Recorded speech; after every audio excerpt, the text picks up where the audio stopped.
leave politely, and if you don't leave, then we're going to call the police. The police know about this meeting, they are informed, they're ready to jump in if something happens, but I think it looks like we're going to have a very civilized and exciting discussion. So let's kick off with the first session. I'll introduce the speakers. On my left we have Nicola Glass, who was a journalist in Thailand for 13 years. So she's been at the front of it all since Thaksin came to power. I entered the country in April 2002. Yeah. So he was already in office for 1 year. So it'll be interesting to Nicola will kick off the debate. Then to my right I have Andrew McGregor Marshall, who is was also a journalist in Thailand for many years, for Reuters,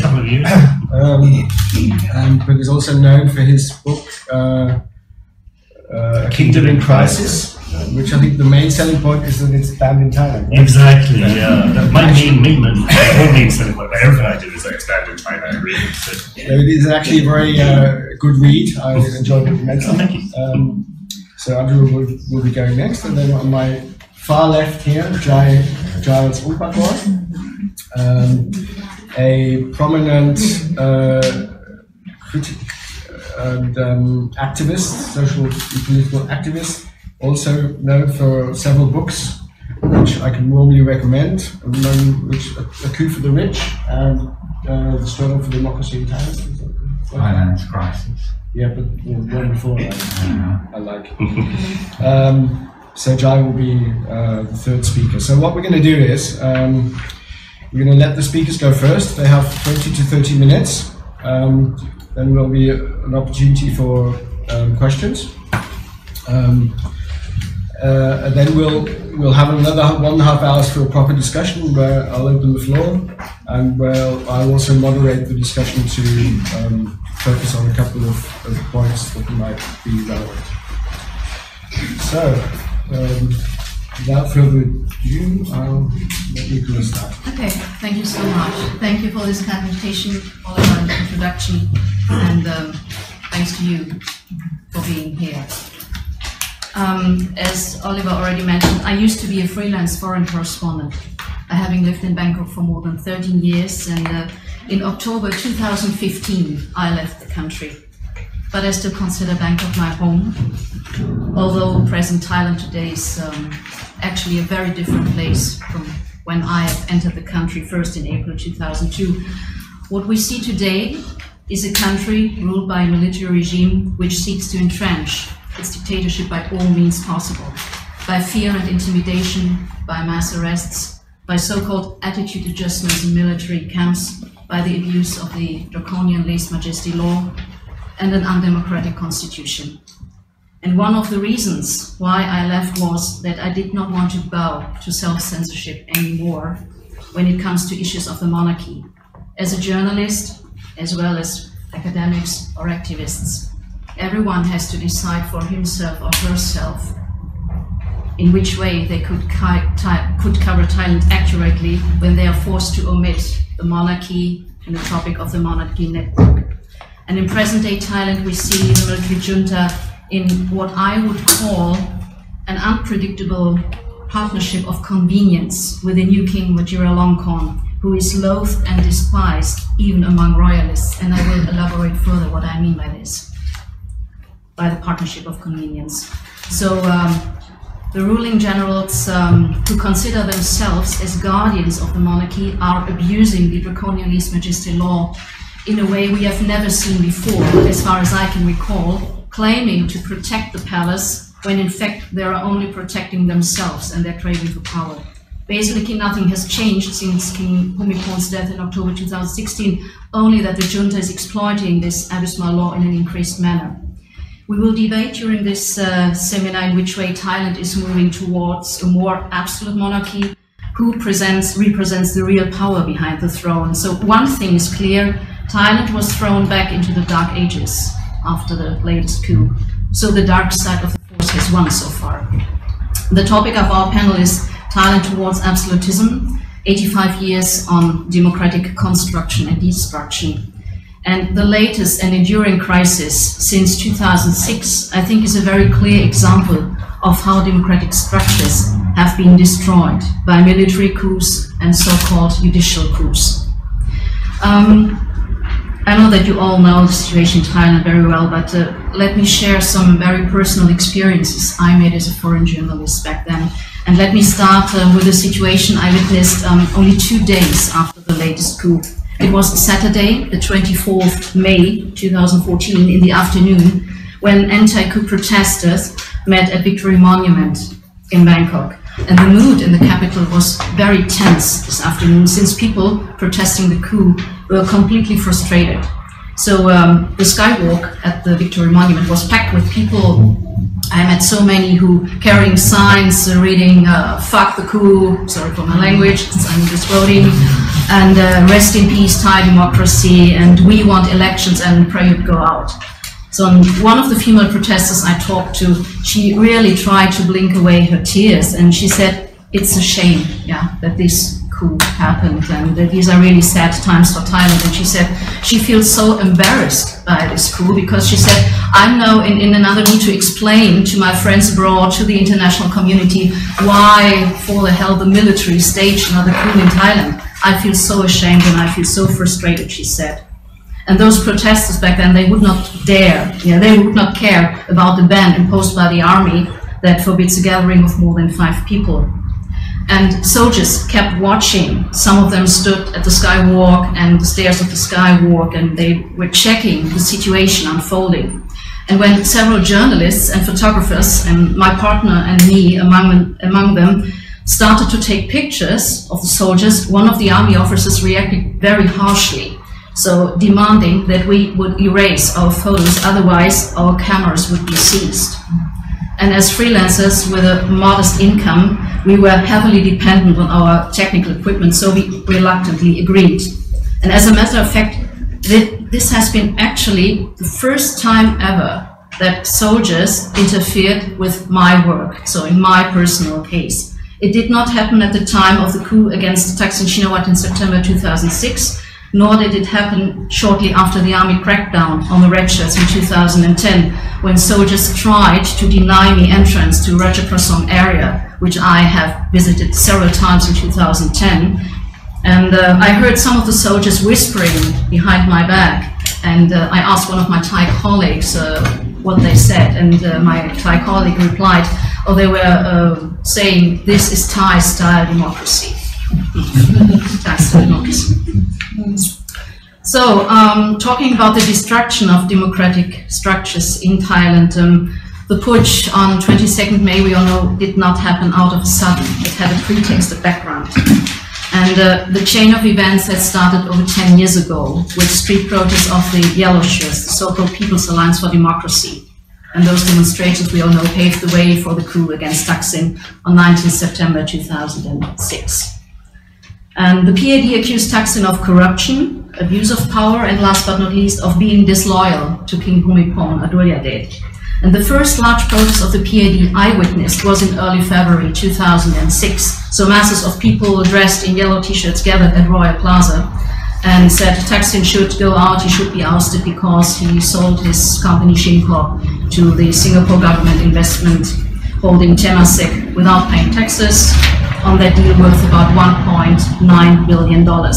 And funnily enough, when I was doing interviews with PAD protesters, they only mentioned corruption, abuses of power, and disloyalty to the king for the reasons that Thaksin should be ousted. They did not talk once about the gross human rights violations under Thaksin's reign, war on drugs, violence in the Deep South, and the forced disappearance of Muslim lawyer Somchai Nilapajit, just to mention a few examples. So my opinion is when it comes to the issues of corruption and abuses of power, including severe human rights violations, the military itself should be in the dock, as the army is the most corrupt and power-abusing institution in the country. But PAD protesters calling for a military coup, calling to intervene, the army to intervene. So and since 2006, we have seen a certain pattern of political conflict. This all happened in order to oust Thaksin, the so-called Thaksin regime, and the whole political network of the Shinawatra clan. A military coup, of course, is a political disaster in itself. And from the perspective of some military circles, the 2006 coup went awfully wrong.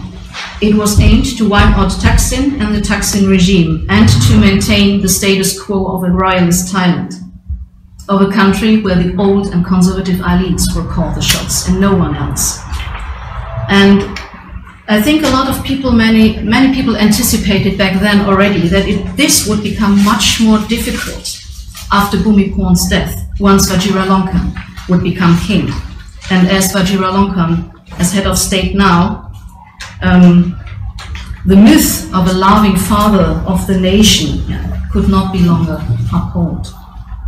So we have seen in 2008 what I would call the resurrection of the PAD route, then to oust the PPP-led government. Those protests culminated in the occupation of Government House and the Suvarnabhumi airport. And after that, in the end, in early December 2008, Thailand's constitutional court ruled to dissolve the PPP and to ban leading political figures for 5 years. And of course, this was rightly criticized as a judicial coup against a popular elected government. And finally, with the backing of the army, and then Army Chief Arnopong Palchinda, the Democrat Party-led government under Abhisit Vejjajiva came to power. And at that time, every one of us anticipated a new round of political conflict in Thailand, because the stage was set now for the protests of the red shirts in 2009 and 2010. And lots of them were supporters, or are supporters of Thaksin. They took to the streets to demand the dissolution of parliament and fresh elections. I cannot tell how many interviews I did back then, but I found one case very interesting, because there were several people joining the protests or observing the speeches who were not necessarily supporters of Thaksin, but who came to listen to the speeches anyway. And I recall to have met a young man who said he just came to listen to the speeches. He was not a supporter, but he agreed with the red shirts on the issue of having free and fair elections. He said, I want to choose the prime minister by myself, via elections. I don't want the military or via political intrigue the prime minister to be chosen. I want to have elections to choose the prime minister for myself. And during this spring 2010, we experienced the worst political violence in Bangkok since Black May 1992, when the Thai army cracked down on red shirts on 10th of April and finally on 19th May 2010 at Ratchaprasong. And I recall very well that several parts of inner Bangkok were like a war zone back then. And several red shirt protesters I talked to and I interviewed, they told me before the army was moving in at the end, that they were afraid. They told me they know that the army would come, and they were so afraid. Some of them were crying. Some of them asked me as a foreign correspondent, can I embrace you? We are happy that you are here, but we are so afraid that the army would come, and we know how this would end. And now more than 7 years have passed, and those 7-year-old wounds will not heal until justice will be delivered to the victims. But now with Prayut Chan-o-cha, junta chief, who was deputy army chief back then in spring 2010, I think national reconciliation and justice will be more remote than ever before. And after July 2011, when Pheu Thai Party won the elections in a landslide, and Yingluck Shinawatra became Thailand's first female prime minister, so the military and the conservative elites again forged plans to oust the democratically elected government. And I visited the protest sites of the PDRC back then very often. I, walking along with them to the streets, interviewed people several times, and during that time we saw a further destruction of democracy. So when the PDRC created chaos, confusion, sabotaged the elections on 2nd February 2014, demanded an unelected People's Council, and for the army to intervene which the military finally did. So I would like to talk now about the situation in today's Thailand. Since the coup, the situation in Thailand deteriorated, particularly the human rights situation, while the generals of the NCPO seek to entrench their rule in the long term by fear, suppression, a controversial constitution, and last but not least, by the increased abuse of the draconian lèse-majesté law. Since the generals consider themselves as guardians of the monarchy, they have now to protect a king who is loathed and despised, even among royalists, and so they have to abuse the law harsher than ever to stifle dissent and criticism. The official figures regarding the rising number of lèse-majesté cases speak volumes. In early May, the International Federation for Human Rights in Paris and two of its partner organizations in Bangkok reported that the number of individuals arrested on lèse-majesté charges since the May 2014 military coup has passed the 100 mark. 49 of them have been sentenced to prison terms of up to 30 years. And just recently we had a case 2 weeks ago where a Thai man was jailed, was handed down a sentence for 35 years, and this sentence had only been reduced. Originally it had been 70 years, only reduced because he pleaded guilty. So up to that date, at least 64 individuals are either imprisoned or detained, awaiting trial on lèse-majesté charges. Our topic is Thailand towards absolutism, and the debates are about who is in charge, the military or the king, or both of them, because they rely heavily on each other. We will discuss how to assess the recent developments and if there were acts of interfering by Vajiralongkorn that could be seen as a royal meddling, of a power-hungry king who is wresting power from a junta, or just the contrary. And my fellow panelists Andrew and Giles will elaborate further on that. So my own theory is, if Vajiralongkorn really is considered an increasingly absolute monarch, that would mean he needs to invest continuous time and efforts to maintain its status. And the question is whether he would be doing so in the long term, apart from demanding changes to the controversial constitution. These efforts would become so energy consuming that Vajiralongkorn, my guess, would not find sufficient time to live his preferred life abroad in Bavaria, far from his royal duties at home. So let me put it this way. Thailand is moving towards absolutism, since the ruling junta is in a partnership of convenience with the new king. And both of them are suppressing the Thai electorate unprecedentedly and ordering the people at gunpoint to obey. But this relationship, or this partnership of convenience, is an unpredictable one, as there are moments when the junta was completely taken by surprise by some of Vajiralongkorn's reactions, and we do not know how this relationship will unfold further. For instance, when Vajiralongkorn initially refused to sign the constitution and demanded changes regarding the authority of the monarchy, the royal household, Junta Chief Prayut agreed, since the military needed Vajiralongkorn's signature to enforce the military-forged constitution. As I said, both sides need each other, since the military derives its legitimacy to stage coups and to consolidate its power by portraying itself as a protector, the guardian of the monarchy. And while the king would need the junta to uphold the status quo which no one is allowed to challenge.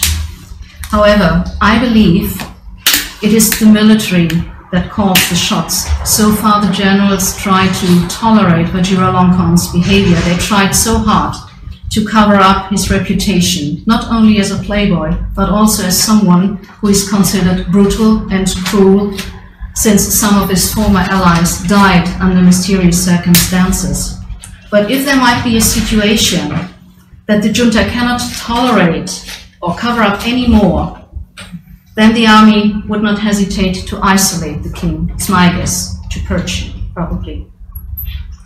People keep asking whether there is a way to end military rule in Thailand, and I'm afraid there's no easy answer to this. I can imagine that many people were sick and tired of the decade-long yellow and red conflict. Nevertheless, I'm convinced that the majority of the Thai electorate wants democracy, a genuine democracy, as I was told in many interviews. But the question is how to achieve this. The country remains bitterly divided, and even if there would be a popular uprising, as we have seen in October 1973 or in May 1992 or even in 2010, we all know how brutal the army would crack down on pro-democracy protests. And already shortly after the coup, when I was doing interviews, a lot of people already told me that they believed that there won't be any elections in Thailand for a long time, even before the junta delayed elections over and over again. So getting rid of absolutism in Thailand might take a long time. And as the last 85 years have shown, and there are movements, of course, aiming to establish a Thai republic, consider the monarchy the key problem, and they seek to abolish both the monarchy and the lèse-majesté law. In the foreseeable future, I'm afraid, we will see more political conflict and further bloodshed, since the junta, the palace, and the whole conservative establishment will not give up power voluntarily and peacefully. Thank you for your attention.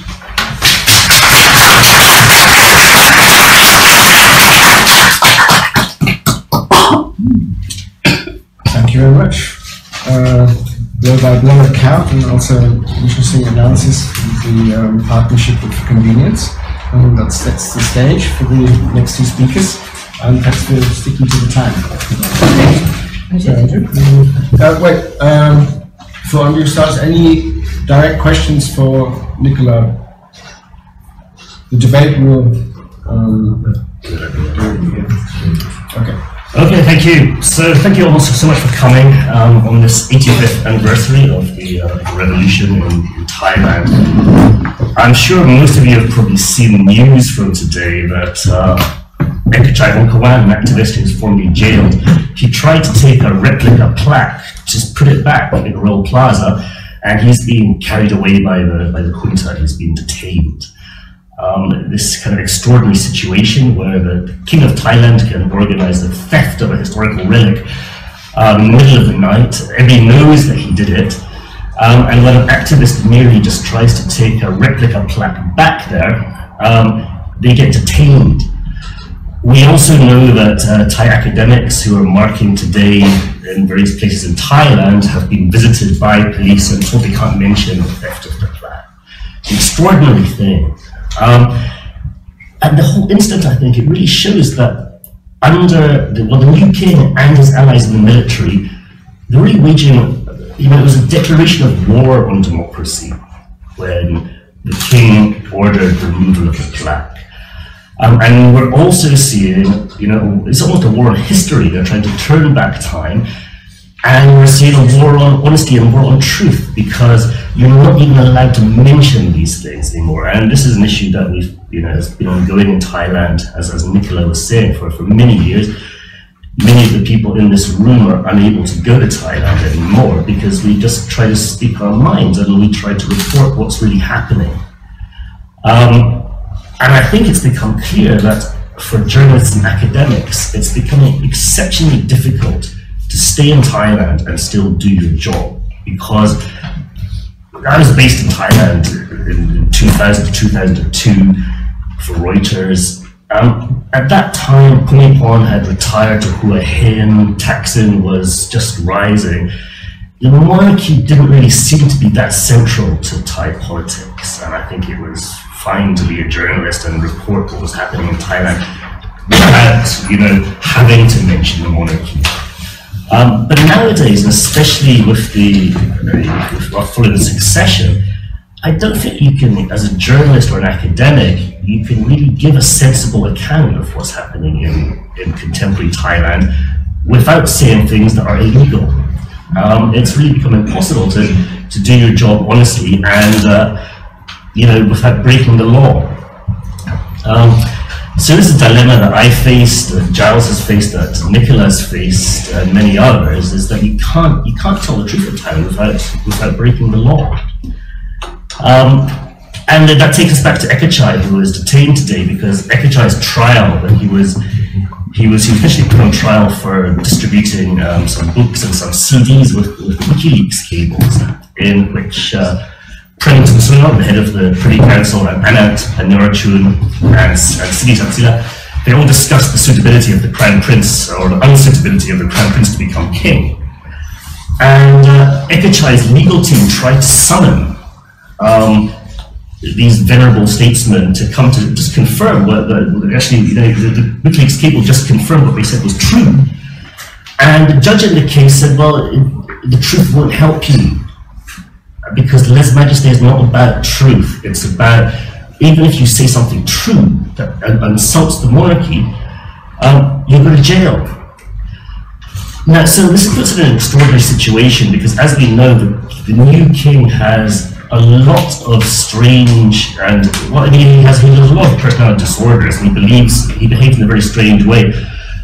Most seriously, of course, we know he's behind several murders. 3 people in his inner circle died in 2015. In the previous year, a senior policeman was thrown out of a window during interrogation. Jumpot Manlai, who was one of the king's key lieutenants, he's disappeared again into the secret prison that we now know, thanks to the work of Ajahn Somsak and Ajahn Pavan. We're learning a lot about this secret prison. Jumpot's disappeared back into the prison. We don't know if he's alive or dead. He hasn't been heard from for some time. We also are starting to get information about the king's mistreatment of his former wife, Surat. It was widely known that after he divorced her, he jailed most of her family, including her parents and her 3 brothers and her uncle, Kongpat, who ran this criminal network. But what's less widely known, but starting to come out, is that we believe that Surat is facing ongoing mistreatment, and the king seems very sensitive about anyone finding out about this. And there's also the issue, of course, about his taste in strange clothes, and he enjoys doing that in public. Sometimes he enjoys public nudism, he enjoys going out wearing crop tops and fake tattoos. And there's nothing really wrong with that behavior compared to everything else that he does. I think it's his right to go out in public wearing whatever he chooses or whatever he does not choose. But the 2 key points with this, which is why I focus on it and why it's important. The first is that whatever the king is doing with various women in his life and his dressing up and so on, that kind of behavior should be done among consenting adults. And when it comes to the king, the question of consent is missing, because he can enforce his will, and he has always done this. Throughout his life, he's continually demanded that women serve him and so on. So there's no consent. And secondly, we're in this peculiar paradox that the person who's committing lèse-majesté on the biggest scale nowadays is not Somsak or me or Giles anymore, it's the king himself. By the king's own behavior, by going out, dressed in peculiar ways that shock many ties, he's breaking the lèse-majesté law. And just a video showing him walking around is banned by the Thai authorities. So it's kind of an extraordinary situation. Back in July last year, when Built magazine published the first tattooed photographs, and I shared them, and my wife ended up being arrested and had to escape Thailand. There was some discussion online on Reddit about the lèse-majesté law and about the photographs. And somebody pointed out that you can't share these photographs, you can't talk about the king's dress sets because it's against the law in Thailand, it's very strict lèse-majesté law.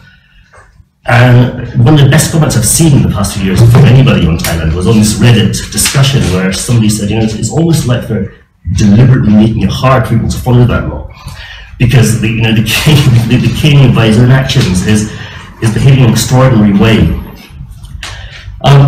So we're in this peculiar situation where the junta seems to have decided to try to stick with the king, stick with the monarchy. And I agree with Nicola, and I mean Nicola and Giles, and especially Giles and I and others, we often debate amongst ourselves and disagree about who's really in charge? Is it the king? Is it the military? Who's the most powerful? And actually, I mean, it's often assumed that because I thought the royal succession was very significant, I think the king is the most powerful, but in fact I don't. And certainly during Bhumipon's reign, I actually mostly agree with Giles' assessment that Bhumipon was a weak monarch and a puppet.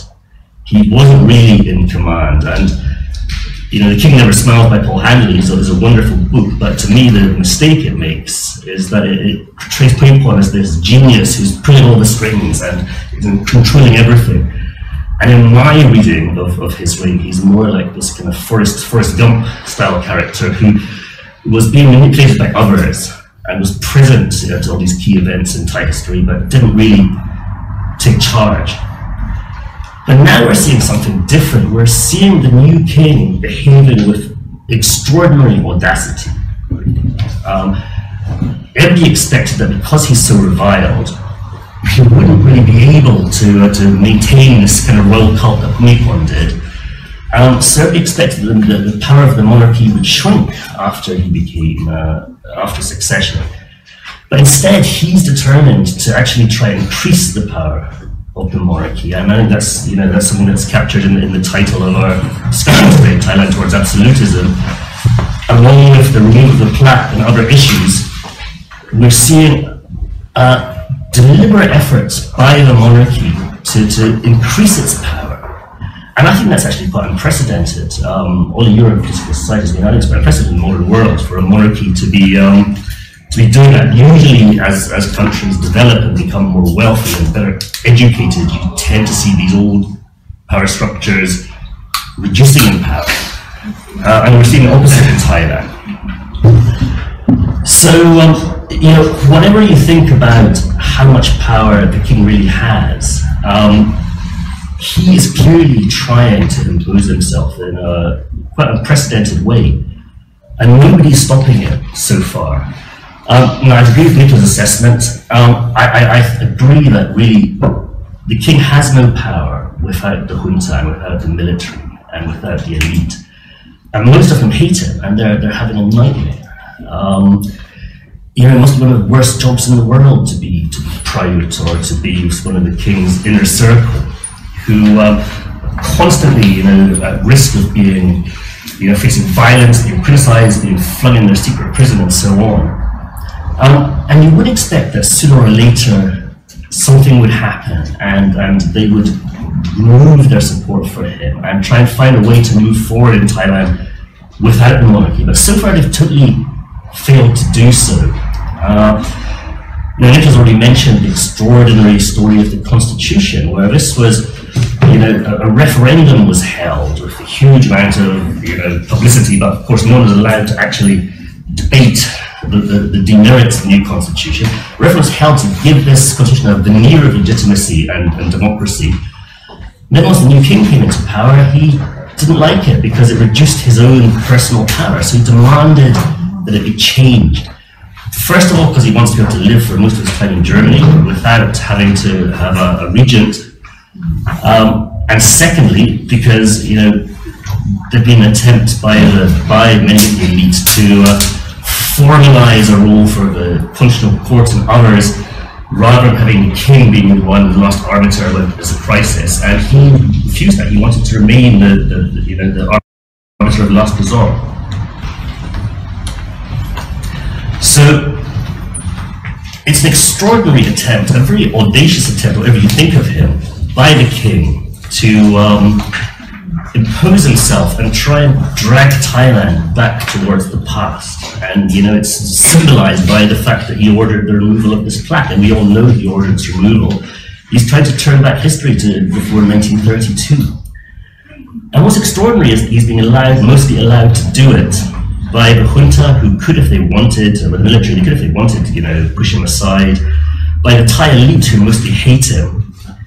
I got a lot of complaints from some of my Thai sources last week, because on June 9, they held a 4-hour-long ceremony, for memorial ceremony for King Anant, the Rama 8, who died. It was the anniversary of his death.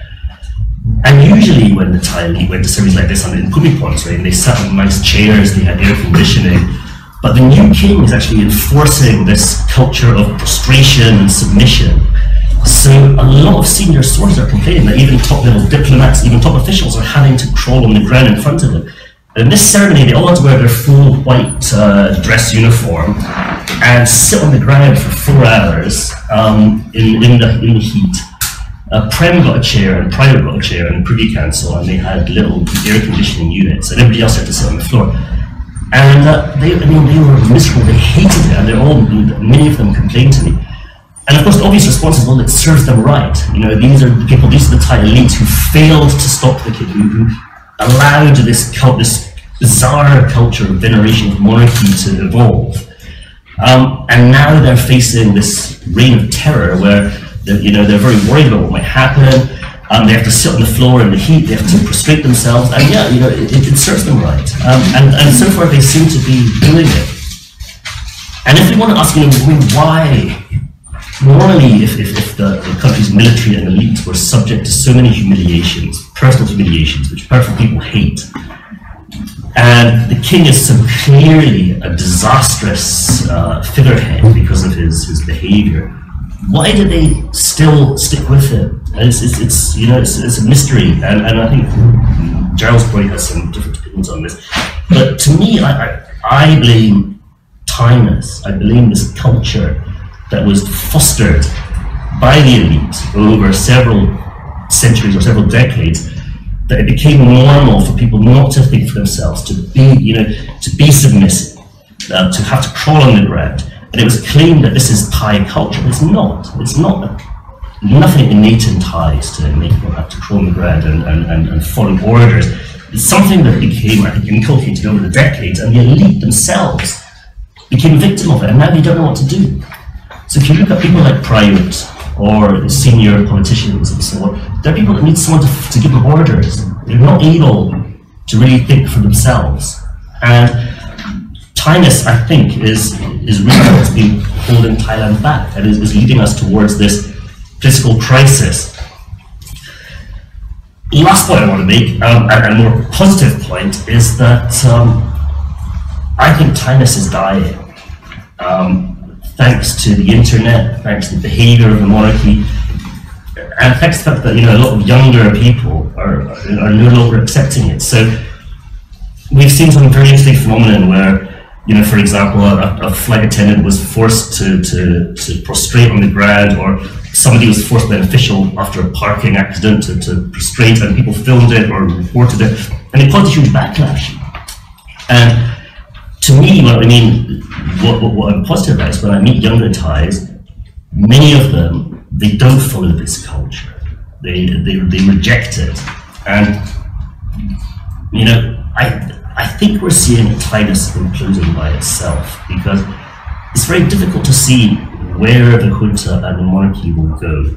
They still don't know if they're going to have elections next year. They've committed to it, but from latest information I have, there's still internal debate. And it's very possible there'll be delays again, either because the death of the Queen will be engineered, or because there'll be more bomb attacks, or so on, and elections will be delayed again. There seems to be an internal debate inside the elite and the junta about what to do. If they have elections, it's very unclear how the government can function with any kind of democracy. We know the new constitution is very undemocratic. It's designed to create fake democracy. Give the facade of democracy without people having real rights. But what are the junta going to do? What's the military going to do and the king going to do when people are allowed to congregate in groups of more than 5 people and protest? When people are going to start making peaceful protests, they can't cope with these kind of things, and it drives the king into a rage. And so, when I read media reports, the media that remain within Thailand about the reign of the new king, they often say, well, it's gone remarkably smoothly, everything seems to be fine and there's no real dissent. I think that misses the point. This is because Thailand is in lockdown, and that's the only way that this situation is being able to continue. And the junta have put themselves in a position that, how do they transition back even to a semi-fake democracy, because they have to allow people freedoms that could bring everything down. So we also have a situation where King Vajiralongkorn is probably the last king of Thailand, because who will follow him? We might have a queen next, because if he dies or if he abdicates, it's likely his eldest daughter might become the next monarch. We only know of one son still in line succession, Dipengorn, who doesn't seem well enough to reign. It's unclear. There's rumors that he has children with his new wife Nui, but I'm skeptical because we've never seen them. We often see the king boarding a flight in Munich with Nui and with Goy and others. We've never seen any infants on the flight. So the Thai monarchy is kind of dying, and Thainess is dying, and I think military rule in Thailand is dying, and that's why it's so vicious and so strong at the moment, because I think people understand that their days are over and a new Thailand is emerging, and that's why they're desperately clinging on so hard. So it's a grim situation now for all of us who love Thailand, love Thai democracy, but I do think we're living through the end days of the old regime, and I think things will, I hope, improve. Thank you very much.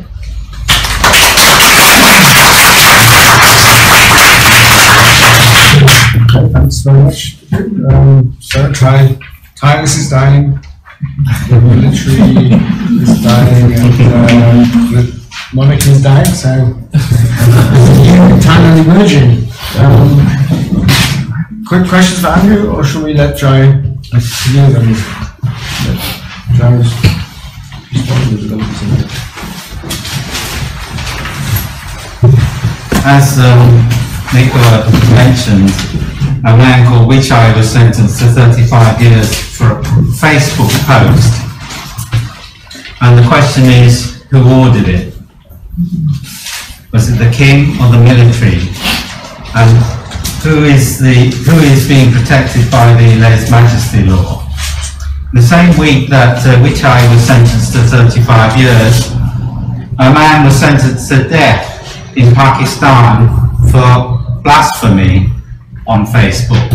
Now, I think it's worth comparing these two issues. But first I want to say that in recent days, British politics have been very, very interesting. And the British media reported that Theresa May asked permission of the Queen to form a government. Now, imagine if the Queen had said no. Imagine the constitutional crisis that would have taken place. And yet the British media still said that she asked permission. I would say that it's not very different from Thailand. Now, Andrew's mentioned WikiLeaks. WikiLeaks, when they were talking about, when the members of the Privy Council, high-up generals, were talking to the American ambassador about Vajiralongkorn, they showed utter contempt for Vajiralongkorn. So why on earth would they let Vajiralongkorn order them about? I think that this needs to be taken into account.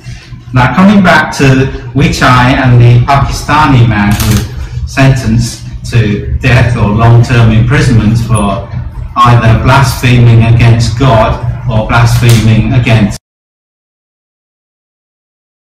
the king.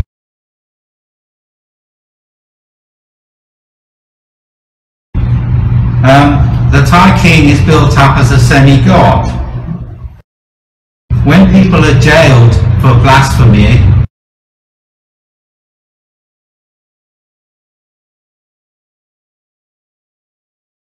in Pakistan or wherever, the question is, did God order it?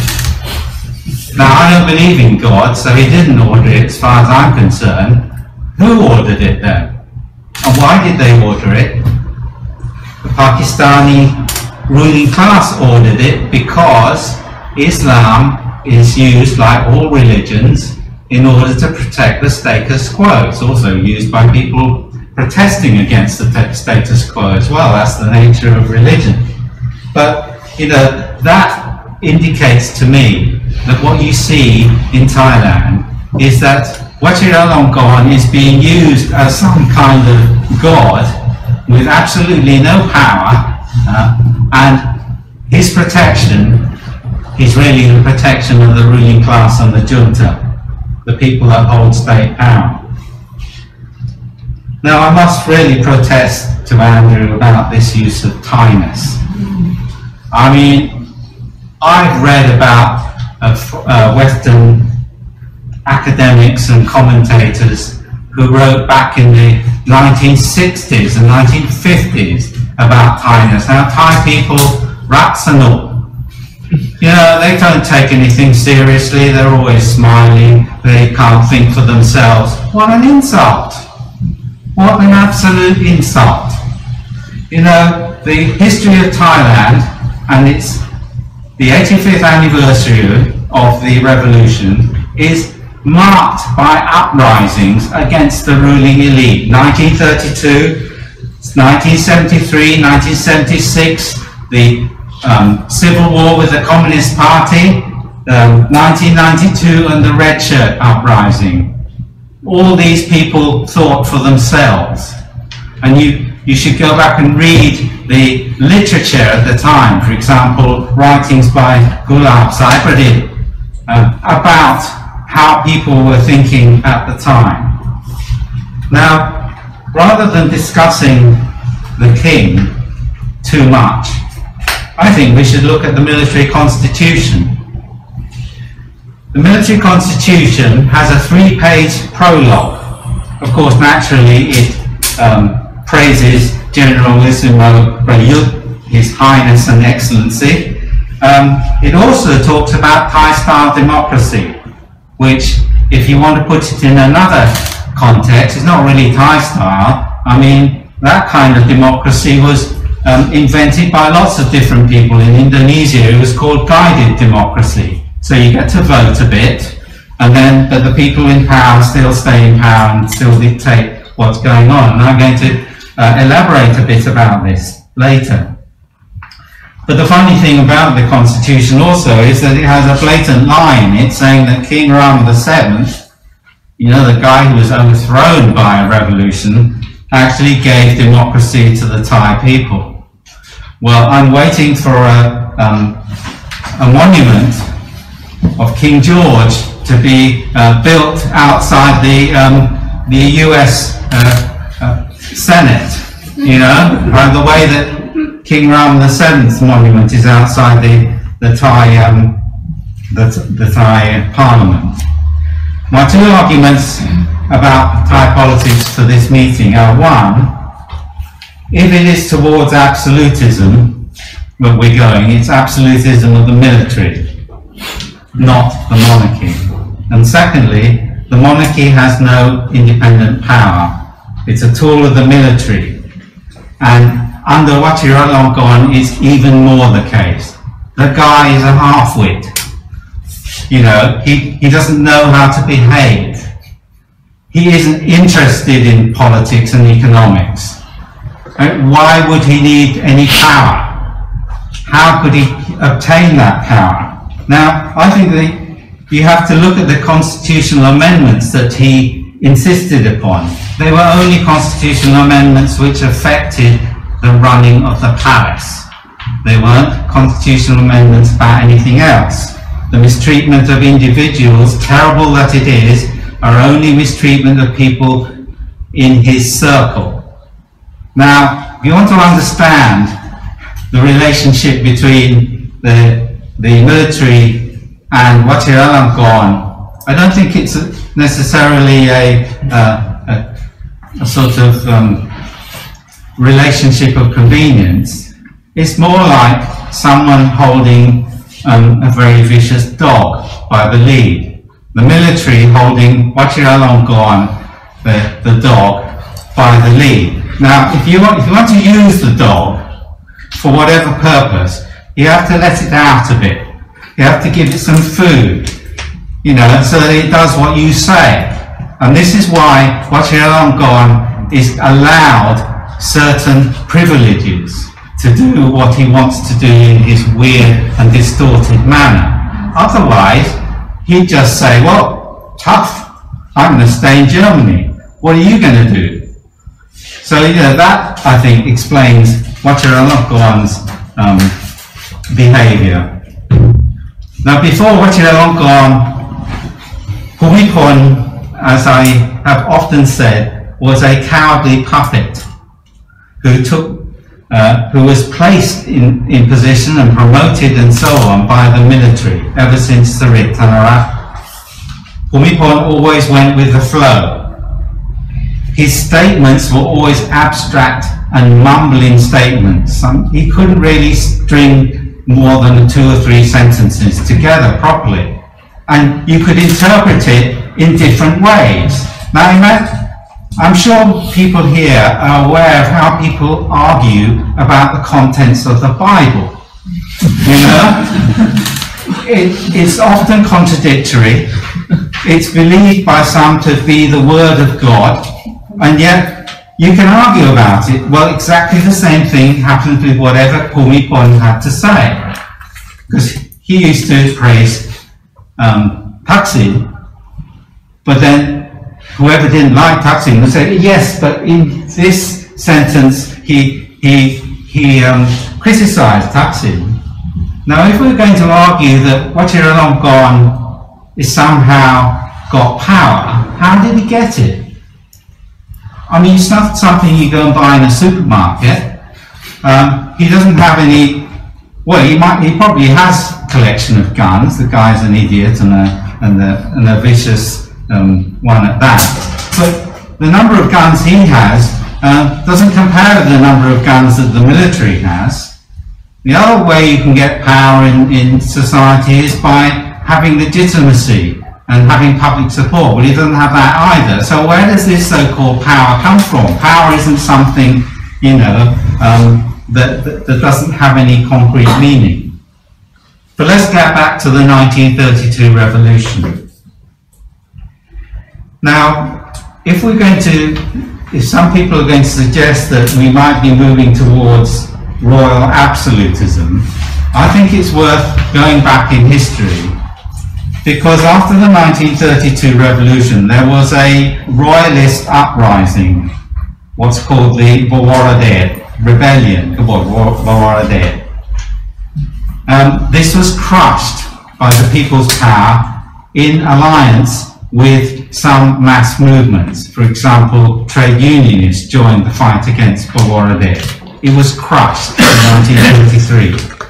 And historians like Tongchai Minichikun say that the royalists gave up, and the monarchy gave up any thought of returning to royal absolutism at that point. All they wanted after that was some role for the monarchy. Now, the military and the elites who are in power, who came to power after 1932, are hardly likely to want to give up their power to the monarchy. They don't even respect the monarchy, this present monarchy. So I think that that's something to bear in mind. Why should the generals who are now in charge say, oh, all right then, you can have our power. I mean, why have they bothered staging the coup in the first place? Why have they bothered staging numerous coups in the first place? The second point about 1932 is that it was a revolution. If you read a lot of books in English and some in Thai, it makes out that it's a coup. A coup, in other words, supported by a handful of people, most of them educated abroad, with non-Thai-ness ideas. Rubbish. Ridi Panomyong, the leader of the 1932 revolution, said that most people, well, first of all, he said when he went to study in France and he came back to Thailand, he discovered that ordinary Thai people were hating the monarchy. And most people involved in the 1932 revolution weren't actually educated abroad. And there is a lot of work done by the historian Nakarin Mekairat that points out that the 1932 revolution was supported, physically supported, also supported in terms of ideas by a lot of people. For example, farmers writing to complain about the royal government and so on. So it was a mass movement. It's not something that most Thais ignore. It's not the case at all. Now there's another issue about 1932 that we need to discuss, and that is the idea that somehow it's unfinished. Now there are two ways you can look at this. Either it's unfinished in terms of it being a bourgeois revolution, a revolution that paves the way to capitalism and modernism, or it's unfinished in terms of being a democratic process. Now obviously we don't have democracy in Thailand, but it's important to look at the idea that it's somehow an unfinished revolution, that Thailand never had a bourgeois revolution, the kind of revolution they had in France, the kind of revolution they had in Britain, and so on. And this is something that's still believed by people like Seksan Prasekun in his most recent speech. This is actually an idea that comes out of the Communist Party, Stalinism, Stalinist stages theory. It says that you need a popular front, you need to unite with all forces, including the capitalist parties. You need to delay the demand for socialism because countries like Thailand or Indonesia or wherever these communist parties exist claim that a proper capitalist or bourgeois revolution never took place. Well, it's not true. Feudalism in Thailand was abolished at the time of King Rama V's revolution. He abolished all forms of feudalism. It wasn't done overnight, but it was finally abolished. And so the absolute monarchy that King Rama V installed in the 1870s was actually a capitalist state run by an absolute monarchy. It was a bourgeois revolution from above. You may think that's a very strange concept, but it isn't, because if you look at Japan, the Meiji Restoration was also a revolution staged from above in order to compete with Western powers and bring about nation building. And you can read about things that King Rama V did in works by Gulada Gedwuntumi and Chayan Ratchagun. So the failure of the 1932 revolution was really a failure to establish stable democracy. It did abolish the absolute monarchy. And I put this down to Bridi Panomyong's lack of understanding of the need to build a mass political party and therefore relying too much on the military. Bridi himself once wrote, "When I had the power, I didn't fully understand politics. Once I lost my power, I began to understand politics." And I think that really sums him up. Very courageous and honest man. Now, let's talk about the military constitution towards absolutism. The junta has initiated what's called a national political strategy, and this will be set in stone for decades. It allows unelected bodies powers to veto any decision made by elected governments in the future. This is the key thing that will continue the influence of the military and the conservatives. Article 5 gives special powers to groups of political leaders to determine the future of the country in times of crisis. Well, everyone can argue there's a time of crisis as an excuse. The Prime Minister can be a non-MP under certain circumstances. The military has powers to appoint the all-powerful Senate, and the Senate can veto government policy.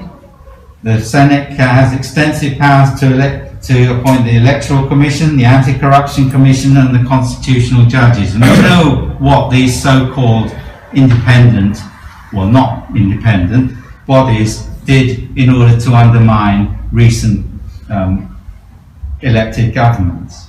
The Electoral Commission can also vet manifestos of political parties so that they conform to the national political strategy. So you couldn't have a political party in Thailand in the next election that said in its manifesto, we want to bring about a welfare state by taxing the rich. No, no, no, no. It will be vetted out and not allowed by the Electoral Commission. The constitutional judges can dismiss elected governments if they act against political strategy. The method of calculating members of parliament favours the military-aligned Democrat Party. It's almost impossible to amend this constitution. But of course it is possible if you have an uprising. I mean, the military have torn out numerous constitutions, so if they can do it, we can do it. And it specifically outlaws what I call reactionaries when they use the term populist policies. Like, now I'm no supporter of Thaksin, but you know, people talk in contemptuous terms about, oh, his populist policies, universal health care. You know, that's buying votes. Money to villages to create jobs, that's just buying votes. You know, now the people that don't like populist policies don't think that the majority of the population deserve the right to vote. They think they're too stupid. They think that the population should like austerity, should like having to pay to go to hospital for the good of the country. So this has been outlawed by the Constitution, and the Constitution also enshrines extreme neoliberal policies in the interests of the rich. Article 47 destroys the concept of universal health care, saying that the government only has duty to provide for the very poor. And right now, at this very moment, there is a battle going on in Thailand about the draft law going through about the universal healthcare system, with protests against it, against the draft law, which shows that protests actually can take place and do have an effect. Article 54 cuts the free education in the final years of secondary school. That's what Thailand is moving towards. And supposedly this constitution has passed, and yet we still see the use of the I say so, Article 44. Whatever Prayut says is law. So he's ruling by decree at the moment. Well, he was ruling by decree before, but he was pretending to pass it through the rubber stamp military appointed parliament.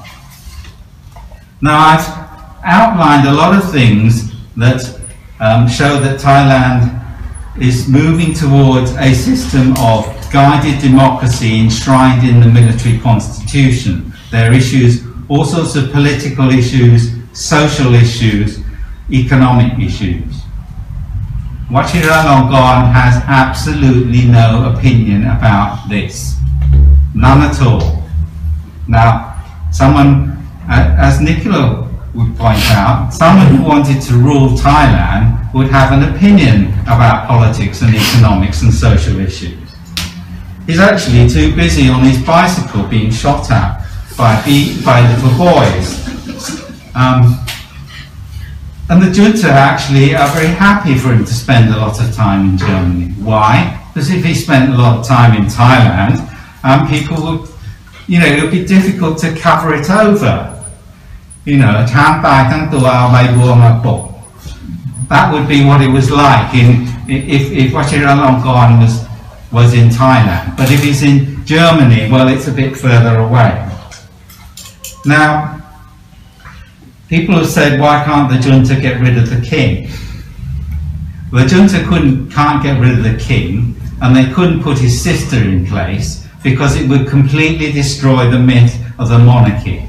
There's all this myth about how the Thai monarchy, none of it's true, but it's what they want us to believe, that the monarchy is an ancient institution from way back in Sukhothai. Absolute nonsense. But they can't do that, because if they do that, they will destroy their own legitimacy. The military have only one single legitimacy. They can't claim democracy as a legitimizing thing, and that's very important in Thailand. They can only the royal, protecting the royal family. I don't believe Vajiralongkorn ordered the removal of the plaque.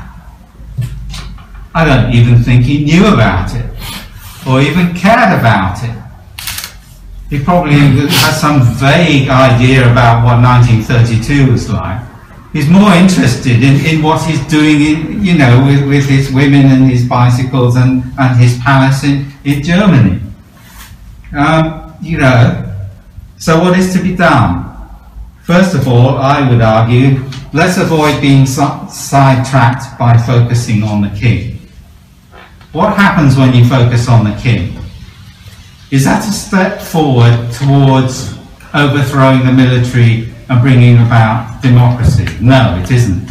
Why? Because you can't talk about the king, so you can't do anything. There's nothing you can do. It's a formula for passivity. Yes, it's useful to share pictures of Vajiralongkorn's weird behaviour, like Andrew's done. That's useful because it actually destroys the legitimacy of the monarchy.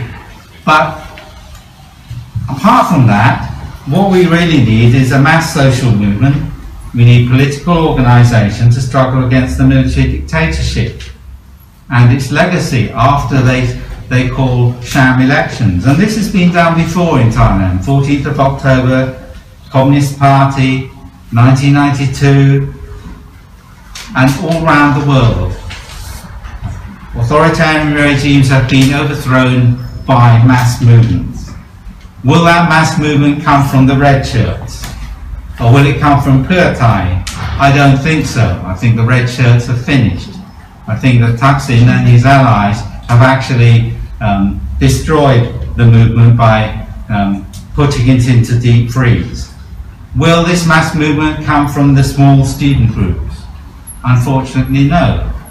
They may well be small acorns that grow into bigger trees later on, or they might be sparks, but the small student groups that protest are not interested in building mass movements. Some of them even say it's enough just to rely on social media, and I think they're wrong. So we need a mass movement. It's not going to be easy to build, it takes time, but unless we get a mass movement to overthrow the military and to install real democracy, we won't see the completion of 1932 in terms of being a democratic revolution. Thanks.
could do, that also a power that he might have that he didn't stop to he profit, he benefit.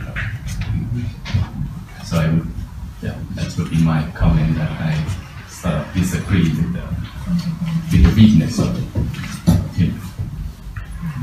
Thanks very much. Shall we continue this topic a little bit and then move on to other points? What do other people think? Well, I'll quickly reply, if that's okay. I agree with Ajahn Somsak that the ideology and the monarchy has become an institution that has enormous power that can be utilized, and I believe that's why Chulalongkorn is able to do so now. But as you said yourself, Bhumibol never told people what to do, so I guess you're arguing that he had power, but he never used it. And to me, when I look at Bhumibol, he couldn't even manage his own family. He couldn't control his wife. He couldn't control his kids.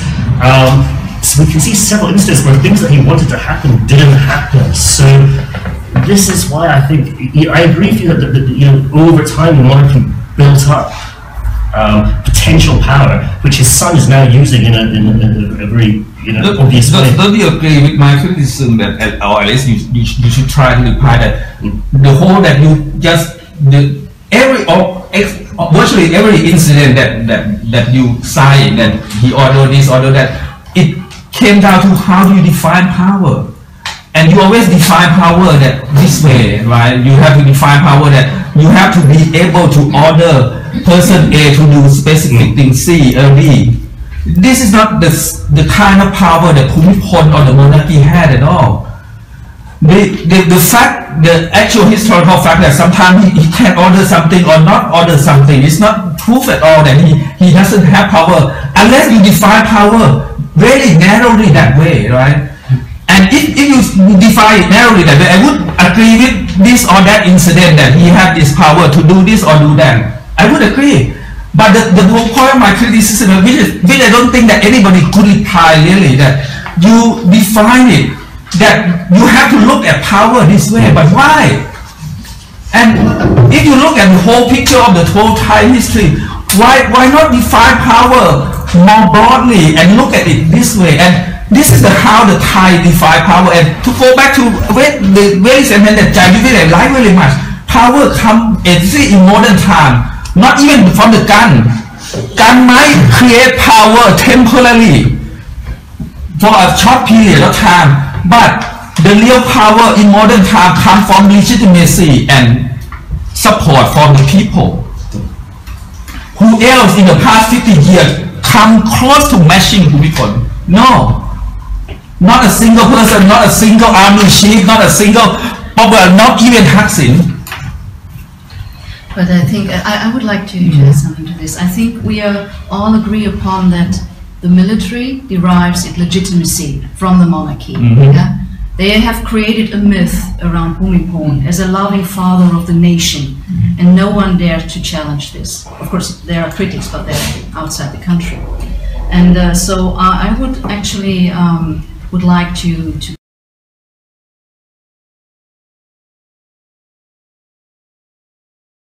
go into the direction and would agree with Giles to a certain extent, because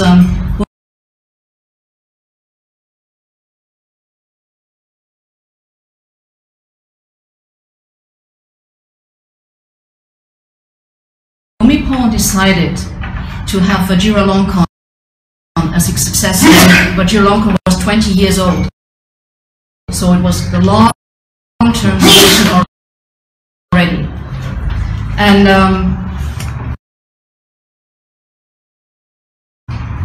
when Chulalongkorn was 20 years, and breaking this law, this palace law, or disputing Bhumibol's decision, the military would never have done that. Yeah? Because then they had to admit that the institution, the palace, the monarchy, is something which is not untouchable anymore, which is something which you can handle anytime you like. Yeah, in a way it fits you. Well, wasn't that power? in a sort of ideological power, as you pointed, but it doesn't necessarily contradict Giles' assessment to this. So I think the military deriving legitimacy, and it's all about legitimacy to suppress the people at gunpoint, from deriving this from the power source of the palace, this ideological power. Only if Bhumibol really, if he really had power, I really disputed this. The power came from the old and conservative establishment, the military and the other elites, just came from the palace, because they have to rely on the palace, and they are staging coups in the name of the monarchy, saying, oh, the king is so sad, now we have to oust the Thaksin regime. And the king gave his blessing to the coup makers and endorsed the coup in the end. But it was not his decision to stage a coup. There is military circles who decided to stage the coup in 2006, and in for him, in his name, and in 2014, actually the king has already wasn't that power? And in 2014, King Bhumibol has become already so old and frail and sick, and he wasn't aware of what was going on in Thailand anymore. So the coup in 2014, it speaks for itself. Who was responsible for this, and who has the real power in Thailand? I don't think really it was Bhumibol also in the decades before. So it's really I think you let Jai respond as well.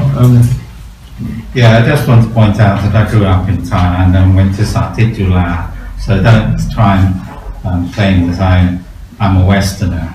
I'm both a Westerner and a Thai. That's a rather racist explanation. Now, yes, Somsak talks about abstract power. I talk about concrete power. We can talk about abstract power if you like. We can talk about the power of gnomes and fairies and all sorts of things that are abstract. But real power in society can be proven. Now, yes, power can be derived from legitimacy, or it can be derived from the barrel of a gun and so on. The question is,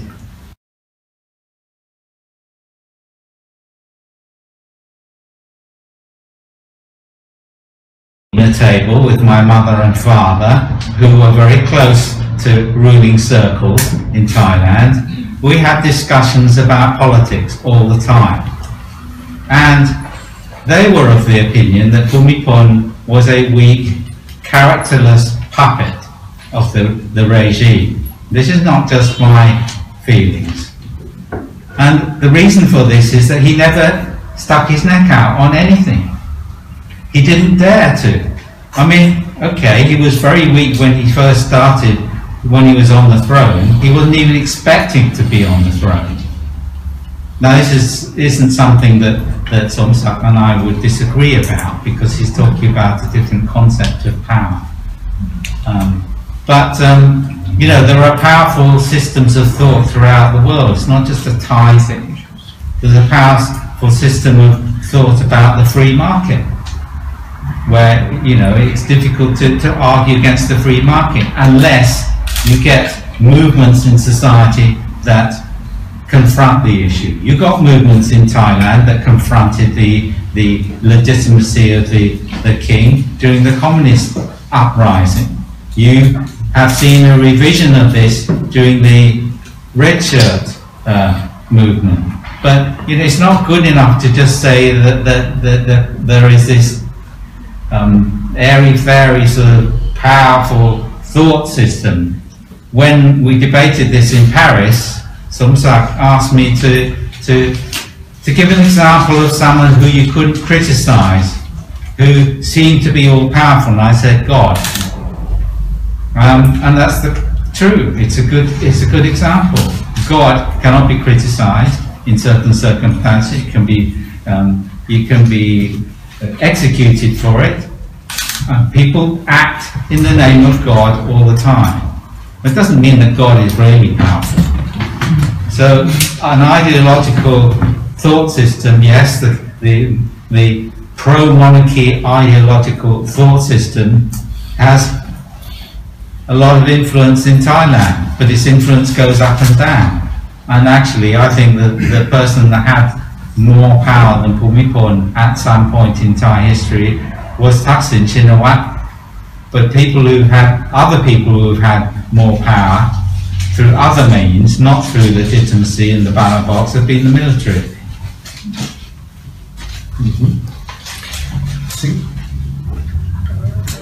I think it's clear that there are different sources of power. So the power of the gun, money or capital, and ideology and legitimacy. So I think any ruling class uses all three sources of power to rule, and so I think that's pretty basic. Actually, I want to kind of look forward a little bit, and it'll be a bit utilitarian this way, because it's interesting that we have the abstract version of power, and of course, for me, I feel like, okay, the monarchy as a system has or had it, but now when the monarchy changes to this current king, that power is gone. So, or like I feel that it's gone, he doesn't have that cult anymore.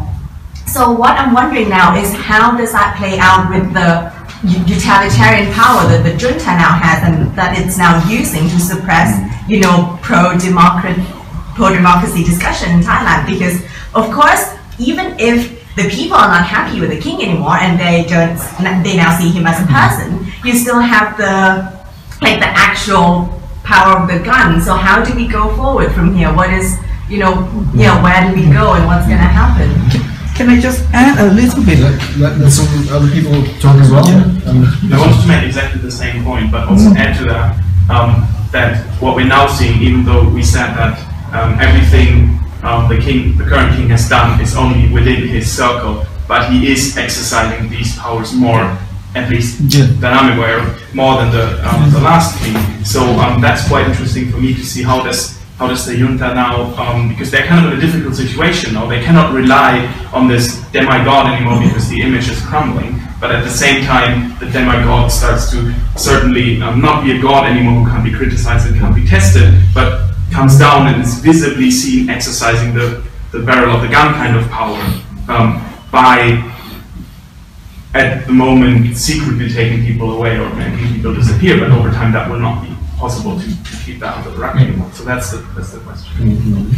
I think another factor is important is I think the time. Right now we can see the power of military very clear because we're living in the military dictatorship period. Now, if in the future, next year or 5 years from now, there is an election, even though there's a guy then I'm sure that, the manifestation of ruling class power would may or may not show within the military itself, right? So time factor and the period is important. And also, I like the concept of partnership vis-a-vis who is in control, which is like a black and white, right?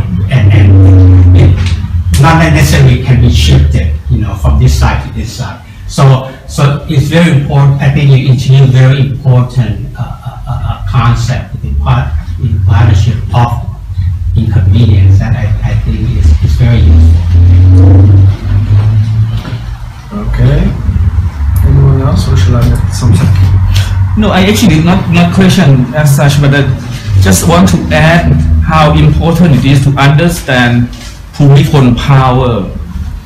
If you define it narrowly and notice that I'm not denying that many instances can be cited that Bhumibol didn't or couldn't order this or that thing. I never denied it at all. I never reject out of hand this idea of looking at instrumental or specific instance. What I object to is to take this as the whole criteria to define power. My concept of power isn't about abstract or about it all of the thing, but your is just part of it. And what I would argue is that looking at Bhumibol power, you have to look at what it actually happened in history, and it support the idea, the point, and it related to the question that some of our friends just asked. The issue of Vajirangkorn is so important that our friend asked, is that it look at against this kind of power that the monarchy had. What would happen? And this also that you find it difficult to answer why the junta did what Vajirangkorn asked. Vajirangkorn asked to abstain for which is unprecedented even among tradition of royal family is very wrong. But the junta complied. Vajirangkorn asked for division of even though it against and the junta complied and so on and so forth. You cannot explain this unless you understand how this kind of power that Bhumibol built up consists of. Of course, we can discuss it later. How would happen that as our friend just asked this very important question, how would it happen when this guy which have no, everybody hate, how come he's still there? And one more point I think is very relevant to this. We're all talking as if the monarchy and the military are two totally separate things, but I think under the new king, we're seeing a merger of the monarchy and the military in the sense that the king himself is promoting people that he personally likes within the military. At the ceremony where he promulgated the new constitution, which is a very militaristic ceremony, several people pointed out to me that he deliberately asked to be flanked by the army chief and the police chief. And Private was having to face him, and he was flanked by the heads of the army and the police. And this is really a symbol to show that he's saying he has the army with him, he has the police with him. So if we talk about the junta, who's more about the junta and the king, I don't see Private as particularly powerful. He's got to manage a complex organization and lots of different power bases. Same with Private Mongsoan, who was previously the godfather of the junta. And one of the very interesting things we saw in the past few years is that Private was initially the godfather. He was the one that had the power behind the scenes, and power shifted towards Private. So if we talk about the military as a kind of monolithic institution, I think that's wrong. And I think we're seeing a model now of a militarized monarchy. The king is deliberately he's doing all these military ceremonies every day in the Royal Plaza. All of his staff have to have their own military haircut. He has his own military units under his command.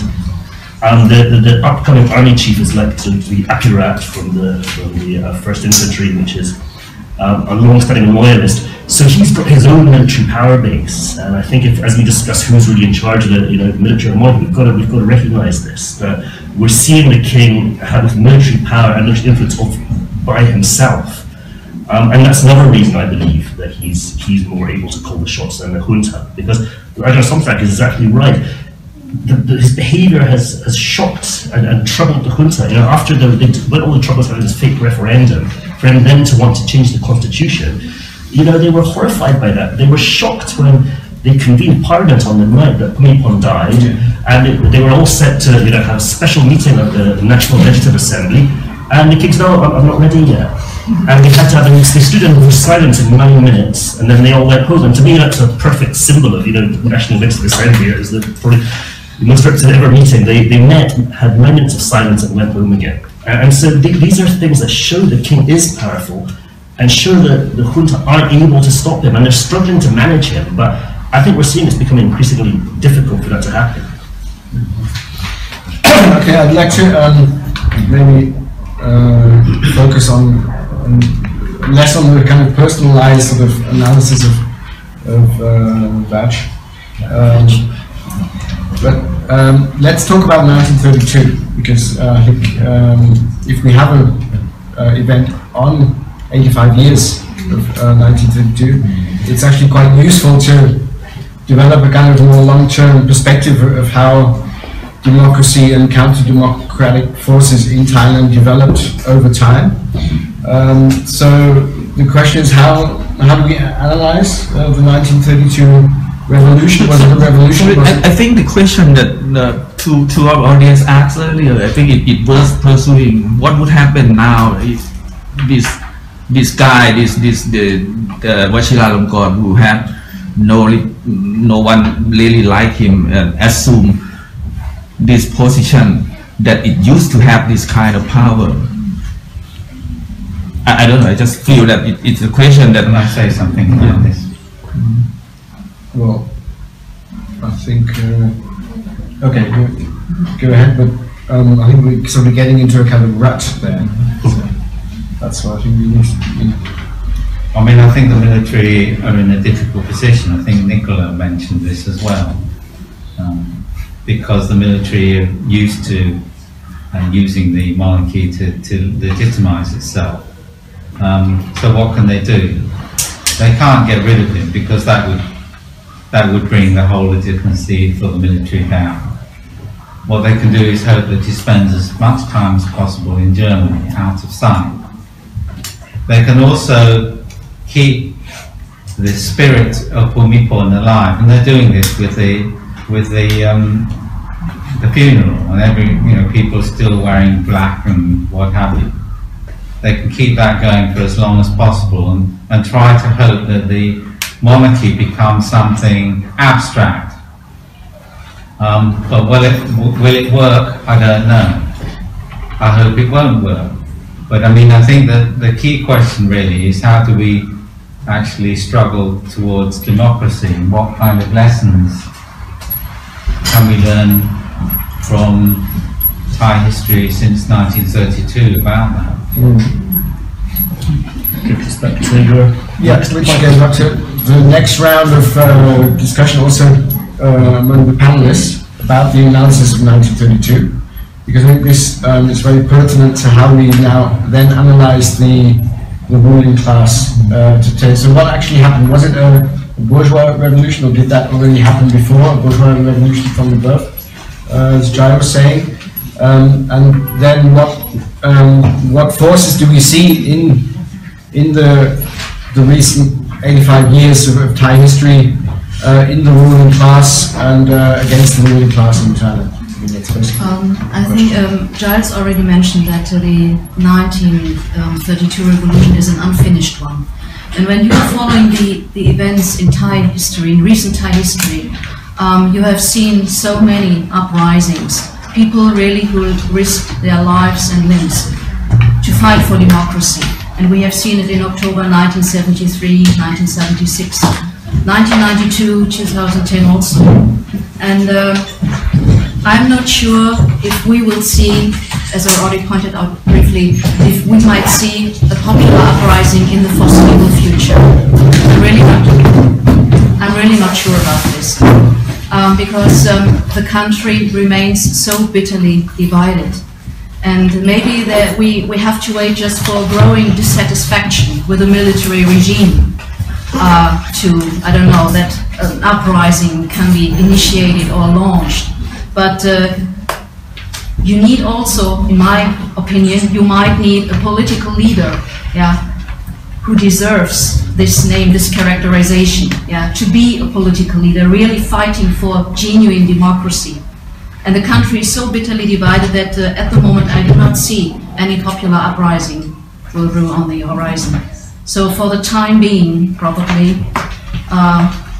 we have to, we are stuck with the military regime, unless something really is happening that the people might rise again, as we have seen in Thai history. But for the moment, I do not see it. And it's really heartbreaking to see that so many pro-democracy protests have been crushed by different military regimes and dictators in the past. So yes, it's an unfinished revolution, and if we might see another round of political conflict coming up in Thailand, then there will be further violence and more bloodshed, because I'm pretty sure the junta and the conservative elites, the palace and all the allies, the old elites of the country, they will not give up their power voluntarily and peacefully. So I'm convinced of this. I mean, to me, I mean, I'm not an expert on history, so but to me the key thing about 1932, and it goes also to Edgar Somsack's point about what is the power of the monarchy. At 1932 there was a revolution which tried to establish a principle that power and sovereignty and legitimacy lie with the people and not with the king. And a large section of Thais have never accepted that. So to me, that's the sense in which it is an unfinished revolution, not necessarily an economic or political economy sense of the end of feudalism and the capitalist economy, but in ideological terms, you would expect, or you might have expected, that it become accepted that power should be with the people, but that's never happened in Thailand completely. Many among the elite are still clearly opposed to it. They've been fighting this idea ever since, and there's this continual idea that politics is a horrible, dirty thing, and politicians are bad, and people shouldn't be able to, uneducated people shouldn't be able to decide for themselves who should govern them, and it should be the enlightened elite and the monarch that do it. So to me, that's the sense that for me, above all, this is an unfinished revolution. It's that 85 years ago was the moment when, in the first declaration of the People's Party, they said, sovereignty lies with the people, not with the king.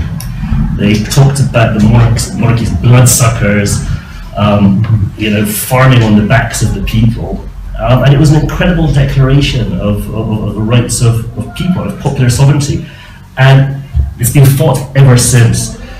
So Giles mentioned that the Border Revolution or attempted revolution was crushed, the royalist counter-revolution, but on a more ideological level, I think we've seen the elite and the military never accept it and continuing to undermine democracy. And it's a process that's still going on today. But I think in the 21st century, with this new monarch, more and more people will not be willing to accept military rule. So just to pick up on what Nicholas said finally, I agree that when we look at Thailand, there seems to be an obvious prospect of political change, no revolution. But I would imagine if I was Private or one of the junta, I'd be really afraid of the situation. I think that all the conditions are there for there to be change. And when you look at sudden uprisings and revolutions and so on, it often happens very quickly. Something happens that breaks the spell and breaks the fear. And once people suddenly stop being afraid, because let's make no mistake, the junta and the king, they rule by fear. And often there's a small incident that snowballs, and people stop being afraid, and they start protesting, and the courage becomes quite contagious. So I'm hopeful that we might see something happen. We don't know when, but I think all the conditions are there, and we might see something escalating very quickly, because for all their appearance of power, I do think the regime are actually very weak and very unstable. And if I might add to this, because you mentioned that, and also Giles mentioned the mass movement, because I think it is important to mention that if there might be a popular uprising, it shouldn't be just focused on or concentrated on one political camp, because we have seen this in the last decade. When the yellow shirts came out, then after that the red shirts came out, after that yellow shirts came out again, after the democratic election. I think it's really important to say there has to be an uprising across different political camps, that people, shake hands, join ranks against the junta. But since the country is so bitterly divided right now, I don't see this. But I agree that it should be a mass movement, a mass uprising, to get rid of absolutism or the junta, the military regime in Thailand. Andrew said that large sections of Thais never accepted the idea that sovereignty be placed with the people after the 1932 revolution. Well, it's not true. If you look at the work of Macquarie and Megdrive, you will see that large sections of the Thai population were totally against the monarchy, partly because of the 1930s economic crisis and how they dealt with it. If you look at the work of anthropologists, they will tell you that in that period, in the countryside, most people weren't really concerned about the monarchy, didn't really care about the monarchy, didn't really know what the monarchy did. So it's an elite ideology fed to us through education in Thailand that somehow all Thais have always revered the monarchy. But of course the elites never accepted the fact that people, that power should be with the people, but the elites in the West have never accepted that. They've grudgingly allowed it to take place because they've been forced to do that. But you know, look at the European Union. Greece voted for anti-austerity, and the European Union officials came and said, no, don't care whether the people of Greece voted for it or not. So it's not just a Thai thing. And look at the recent history of Europe. We've had authoritarian regimes. So it's not about the elites believing it. It's a question of whether or not people who want to see democracy can actually challenge the authoritarian structures within society. And Nicholas talked about how people rise up on many occasions and many of them lose their lives. And I think it's worth just going through very quickly some of the problems with the uprising. For example, in the 1932 revolution, as I mentioned, there was a lack of properly built mass movement and political party, therefore relied on the military too much. Now what about 1973 and 1976? Well, there was a mass political party, the Communist Party, and there was an uprising among urban people. But what did the Communist Party say? The Communist Party told its activists to leave Bangkok, to go to the countryside under a sort of a Maoist program. And this meant that uprisings in the center of power were left on their own. And this meant that you couldn't push the successes forward in 1973, and they were crushed in 1976. Because the Communist Party collapsed in the mid-1980s, you had another uprising in 1992. This meant that people like Damlong Si Muang, a thoroughly reactionary politician, could lead that protest. And who gained from it? The Democrat Party, who didn't even take part in the protest. Now the Red Shirts staged a mass uprising as well. The problem is they were too close to Thaksin, so they could go beyond what Thaksin wanted. And they relied on static, prolonged protests.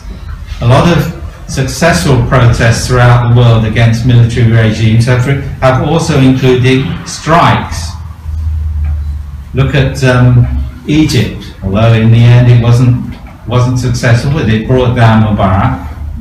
So for me, the conclusion is that what we need to do is to build an independent mass movement, not hitch it to some big man like Thaksin or somebody else. And we need to take seriously the organisation of workers in Thailand and to bring them into the struggle. And it's not true that workers aren't organised in Thailand. I spent a lot of time among trade unionists in Thailand when I was there, and there are unions there. They're not as strong as I would like to see them, but they are there. Okay, thanks a lot for that. So next round of discussion, I think we're just debating three points that are interconnected. One is the 1932 revolution. How do we analyze that? How do we understand its significance for today? Secondly, what are the prospects for democracy? And you were saying all the conditions are there for a new uprising.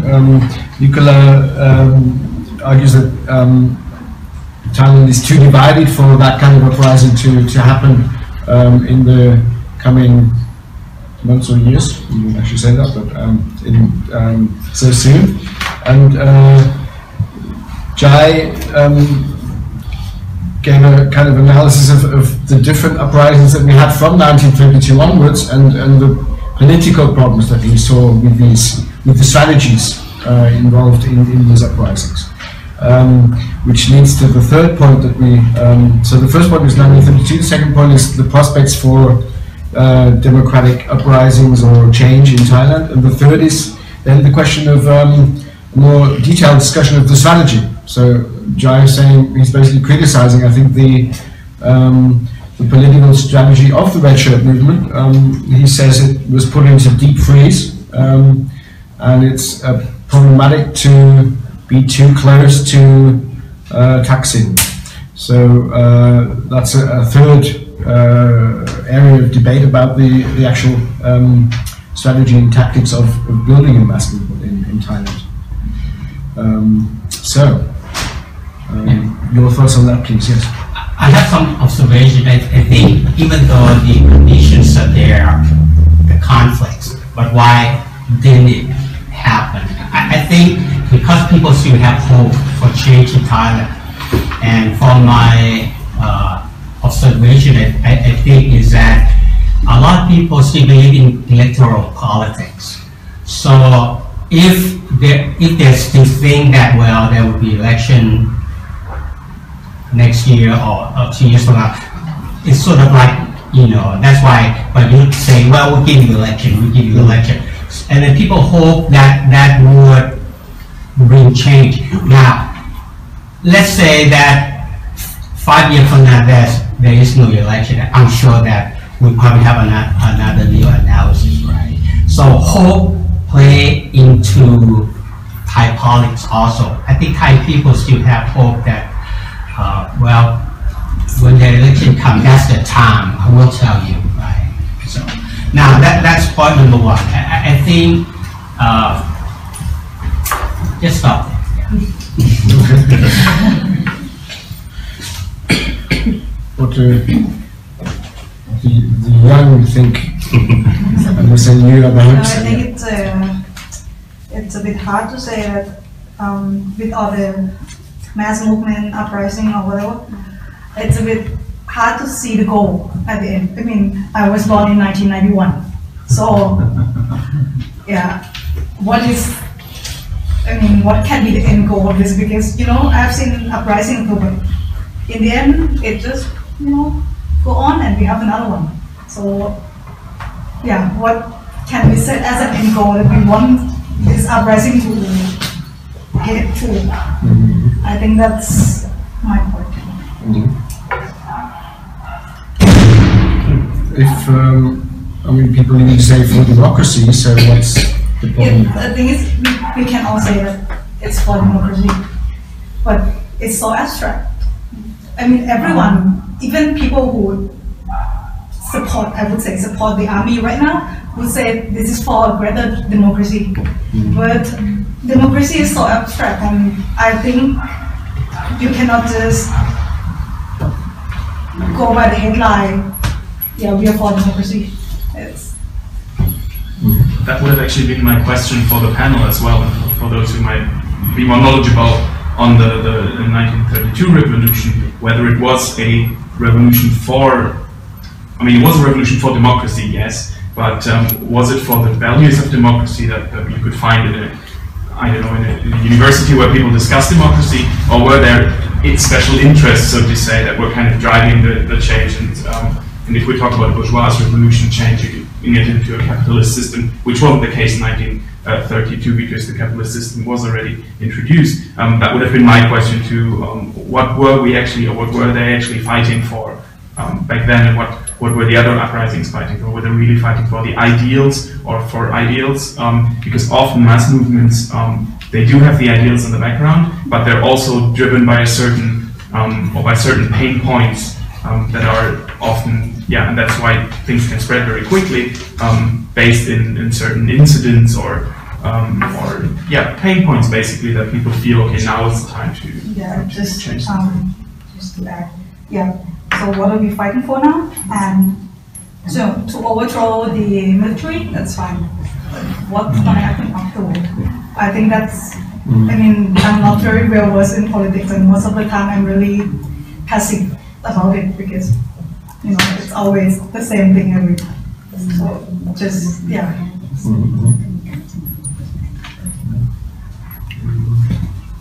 I guess at the end, you want to make a panel like this in Thailand.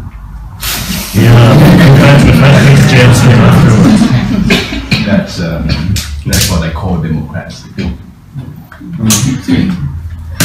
So I just want to add something. Maybe what you has asked. Good.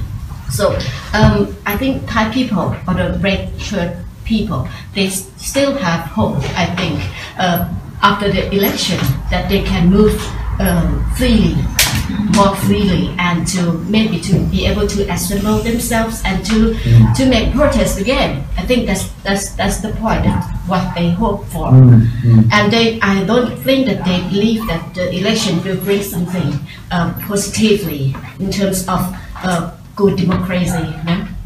And yeah, so and I'm afraid that it could be an illusion, because this army, the government will still control the power and to keep close eyes on these movement or on the leaders, political leaders. So nothing could happen after the election, after the next election, I think. Is that true? What do you think? So people are kind of hoping that if elections happen, then there'll be more political space to have this kind of meeting again, and then you can start again. And so they're kind of waiting for that to happen before they risk too much. My second point is the first point is hope, right? I think people still have hope for the future of Thailand. Second point that I want to, from my observation, is that I think right now we see a lot of young people involvement, right? For example, we see in Hong Kong, right? You see, young people come up and directly involved in politics by running for office. I think if Thailand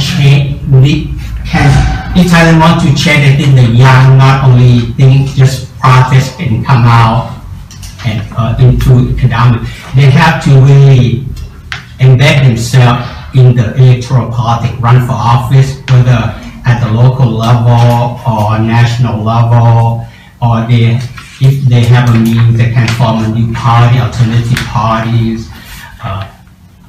The more participation in the politics is important, not just build a movement, be an organizer. We have to look beyond that. Those are important. I'm not saying it's not important, but go beyond themselves. Don't criticize that politicians are corrupt. If they're corrupt, why don't you be a good politician?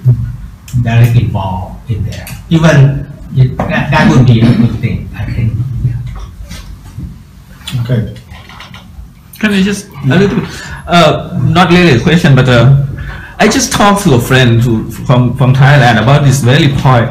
I just occurred to me that Thailand is against one of the major trends in the world, at least compared to Western countries, right? That is the involvement or coming out of young people, right? We saw this in Sanders, in Corbyn, in even Macron case, in Mélenchon case.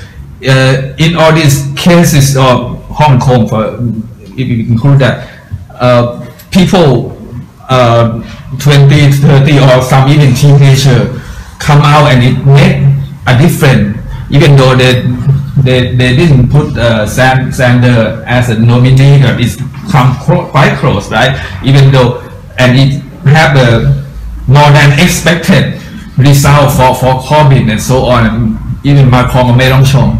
But during the past 10 years, one thing that always bothered me, really, is why we haven't seen and this sort of, and you remember Thailand experienced more tension, more crisis than any place else there. I think we could argue that a lot of people dying, a lot of fighting, but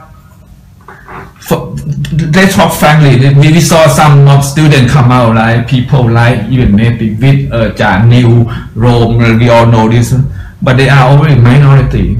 And these past 10 years, not in a single university that close to a kind of student movement come out. And if as a context, we're talking about in Europe or in the West, and I just talked to some friends here yesterday that one thing that very noticeable is that compared to in the 70s, before the 14 October incident, there's a lot of movement among Thai student board in United States, for instance, and there's a lot of Thai activists emerged in the 1970s.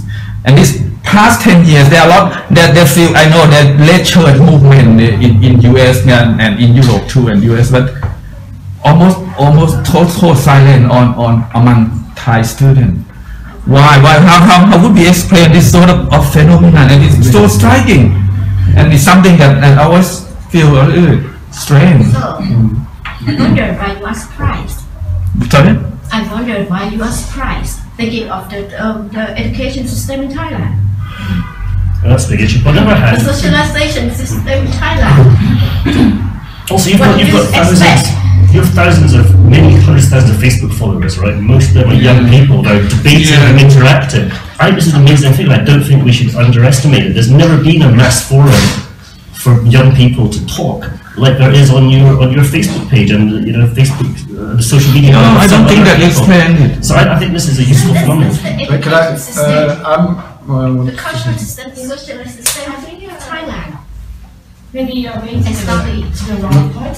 Why do we still have to expect the student to become like the leader of the movement and to become more active? Why we are seeing that now putting privilege to the students as something like the hope of the democratic movement is something that we are going to reproduce the same structure of the culture that we still need someone of the people who are very educative people to become powerful, dominated, to be dominant in the country. This is the thing that happens all the time, and for me, I think that what we need is like the worker rights or the worker movement that should be more seen and visible than today.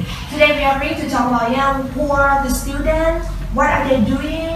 They are not ignoring the problem in the society, but of course what we have seen today is not necessarily the student. Many people in Thailand, they are really ignorant in many parts of the political and social spheres. So, but now what we are focusing now is just only a part of minority of the society, and that's why in the 60s, something like this, video, many of the French philosophers, something like thinkers, they try to attack to this point that what are we going to do now? We are going to put the privilege to one group of the people who are called students. Is it the right way of the democratic movement to be to become like the for the future? And the reason that we have seen that the students are really very passive, very ignorant, I think it's so not so complicated to see that in this actual society, we have seen that the society tends to be more consumerism. How to say? Consumerism. Why? Yeah, it's the only kind of thing that try to make the people be happy with the system that bring them or give them their happiness. And people who want to conform to this kind of norm, so they will not come to be aware of what they are now suffering from the mainstream structure, because they are now getting this kind of the tribe or in French it's chantage.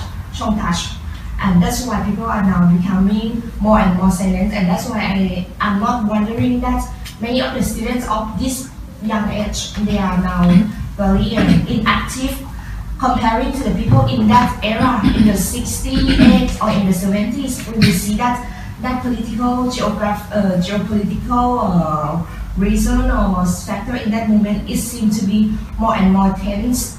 And so we cannot compare this era of a really extreme capitalist society to that kind of era. So if we need a real movement right away, we should forget that the student can lead the movement, but it's all the people, ordinary people, and everybody, especially the people who are suppressed by the capitalism. We need to fight together, especially with the workers and those who are now unseen. Thanks very much. Anyone want to respond to that? I think Andrew's right to be optimistic about young people, and young people doesn't always mean just students. I mean, there are young workers, there are school kids as well. But Somsak mentioned Neti Wit. Neti Wit has just been elected as to the Council of Chulalongkorn University Student Council. So, I mean, that shows that people are prepared to support him. They know exactly what he stands for, against SOTUS, against the military, against uniforms and so on. So I think that's a little bit of an indication of what's going on. Now, I think the discussion is quite interesting in terms of that. I think it's probably quite a good explanation to say that a lot of people have hope for the elections in the future, and that's why they're not coming out as a mass movement right now. And I think that elections can link into uprisings. For example, if people elect a government and the powers that be say this government can't bring in this and this policy, then people will get angry and might come out to support the government. I think that, you know, for mass movements to occur and to be successful, you need splinters at the top. You need pressure from below, causing arguments among the elites, among the military. I'm not convinced that a movement for the future can just be reassembled from the red shirts. I think that the red shirts are finished, but the individuals who formed the red shirt movement could well be involved. Now, there's an important question raised: what is the end goal? Well, I could tell you what my end goal is, and all of you could tell you what your end goals are, and they will all be different. So don't expect one single end goal. It's easier to say we are against this, this and this, and unite about it, and then when we've got rid of the military junta, we can carry on an argument about what next. And different people can mobilise for whatever their end goal is. So I think it's unrealistic to say we want an end goal, this 1, 2, 3, 4, 5, 6, 7. And it's absolutely right that everyone in Thailand claims to be for democracy, even General Bayut.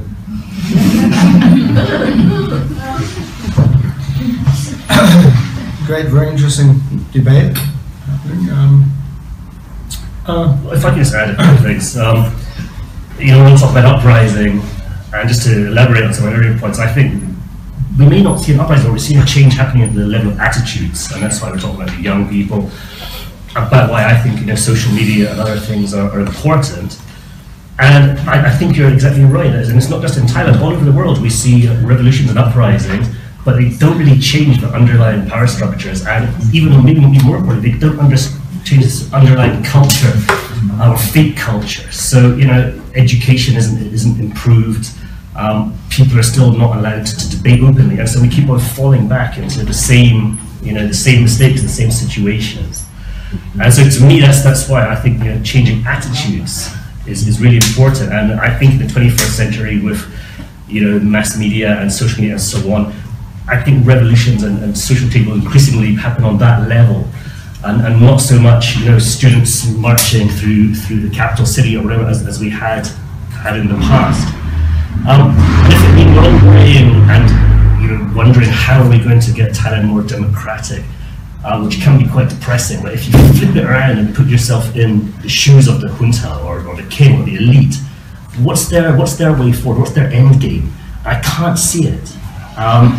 You know, attitudes are changing. Thailand's getting wealthier, and at the level of income of Thailand now, it's almost unheard of for a country to regress backwards. And interestingly, we're seeing it in two countries now, Turkey and Thailand, that have both reached a level of wealth we'd expect it to become at least more overtly democratic. And we're seeing it moving backwards. But, you know, how long can that be sustained? Because even though economic growth is slow, Thailand is getting richer, the provinces are getting wealthier. the world is getting more interconnected, and how long are Thai parents going to put up with their children having a disgraceful education that leaves them totally unfit for the modern world? Sooner or later, people are not going to accept that, and they're going to demand changes. So even if we don't see an uprising, I think we'll see the regime slowly falling apart because they have no way forward. We know they're going to try to move into this kind of managed guided democracy, as Giles said, where they have fake elections, but the same people are still in charge. We know that the king is going to continue to behave in ways that basically remove or break the spell of the monarchy. There's no real way they can cling to power because unless they try to turn the clock back and put Thailand under a coconut shell, as freeze Thailand as many of them want to do, but that doesn't really work. It can't work forever. So sooner or later things will change, possibly quickly by something suddenly happening, but I think if not, it'll happen gradually, and that's my real hope, because I'm already, even in the past decade that I've been focusing on Thailand, I've already seen so much of a change in attitudes, especially amongst young people. I've seen an enormous increase in debate and discussion, ironically because it's banned in Thailand, but we all debate a lot online and so on. And when I look back towards even 10 years ago, like I say, I think we often underestimate how far we've come. Thank you. Don't you think that, just from my observation, that most Thai people still go by attitudes of what we call in English NIMBY, not in my backyard. So if it doesn't affect their life, their everyday life or anything, it's quite hard for them to gather everything, their heart, their soul, everything to make a movement. You think this trend is going to change at all? For me, I think it's going to stay the same, because if it doesn't affect you personally, if your life still goes on, and why you have to change it? That's the attitude that I observe from the Thai culture. If I may respond to that, because I think that yes, and that's also what I would think, that if it doesn't bother me, then why would I be bothered to join an uprising or whatever? But because the world is getting more and more connected, restrictions will bother me more and more. So if the junta decided tomorrow to shut down Facebook because they don't like the whole of Facebook, because they don't like that there's expression that they can't control, people will be super pissed, not because they don't like the junta per se, or because they want to have democratic values as an abstract form, but because they love Facebook or they love checking with their friends, or if they say, well, we're going to shut down a line or whatever service, this will have a huge impact, or even more, other things that restrict you in a way. You don't want those things anymore, and that's. But that's the thing, though. That's why they're not doing it yet, because I think there's going to be a huge impact. That's why they're going around the corner. So if they decide to just kind of put it gently, that it doesn't affect your everyday life, you are still able to post your things on Facebook and chat to your friends. So you feel like my life is fine. So I mean, how is it going to change in terms of cultural perception and attitude of the society? I think at the moment the more serious issue is not about this attitude at all, but it's about the polarization. Had there been no polarization, or specifically some of my friends that support Thaksin and Pheu Thai might not like it, had there been no Thaksin factor, I don't think the junta would go to live any longer much. The one thing that prevent the kind of unified mass movement that cut across the polarization that Nicola talked about, this is one single thing, really. To be frankly, the thing that people are fed up and dislike the military, and sometimes even come out to defend them, just because how to prevent the other side to support Thaksin, right?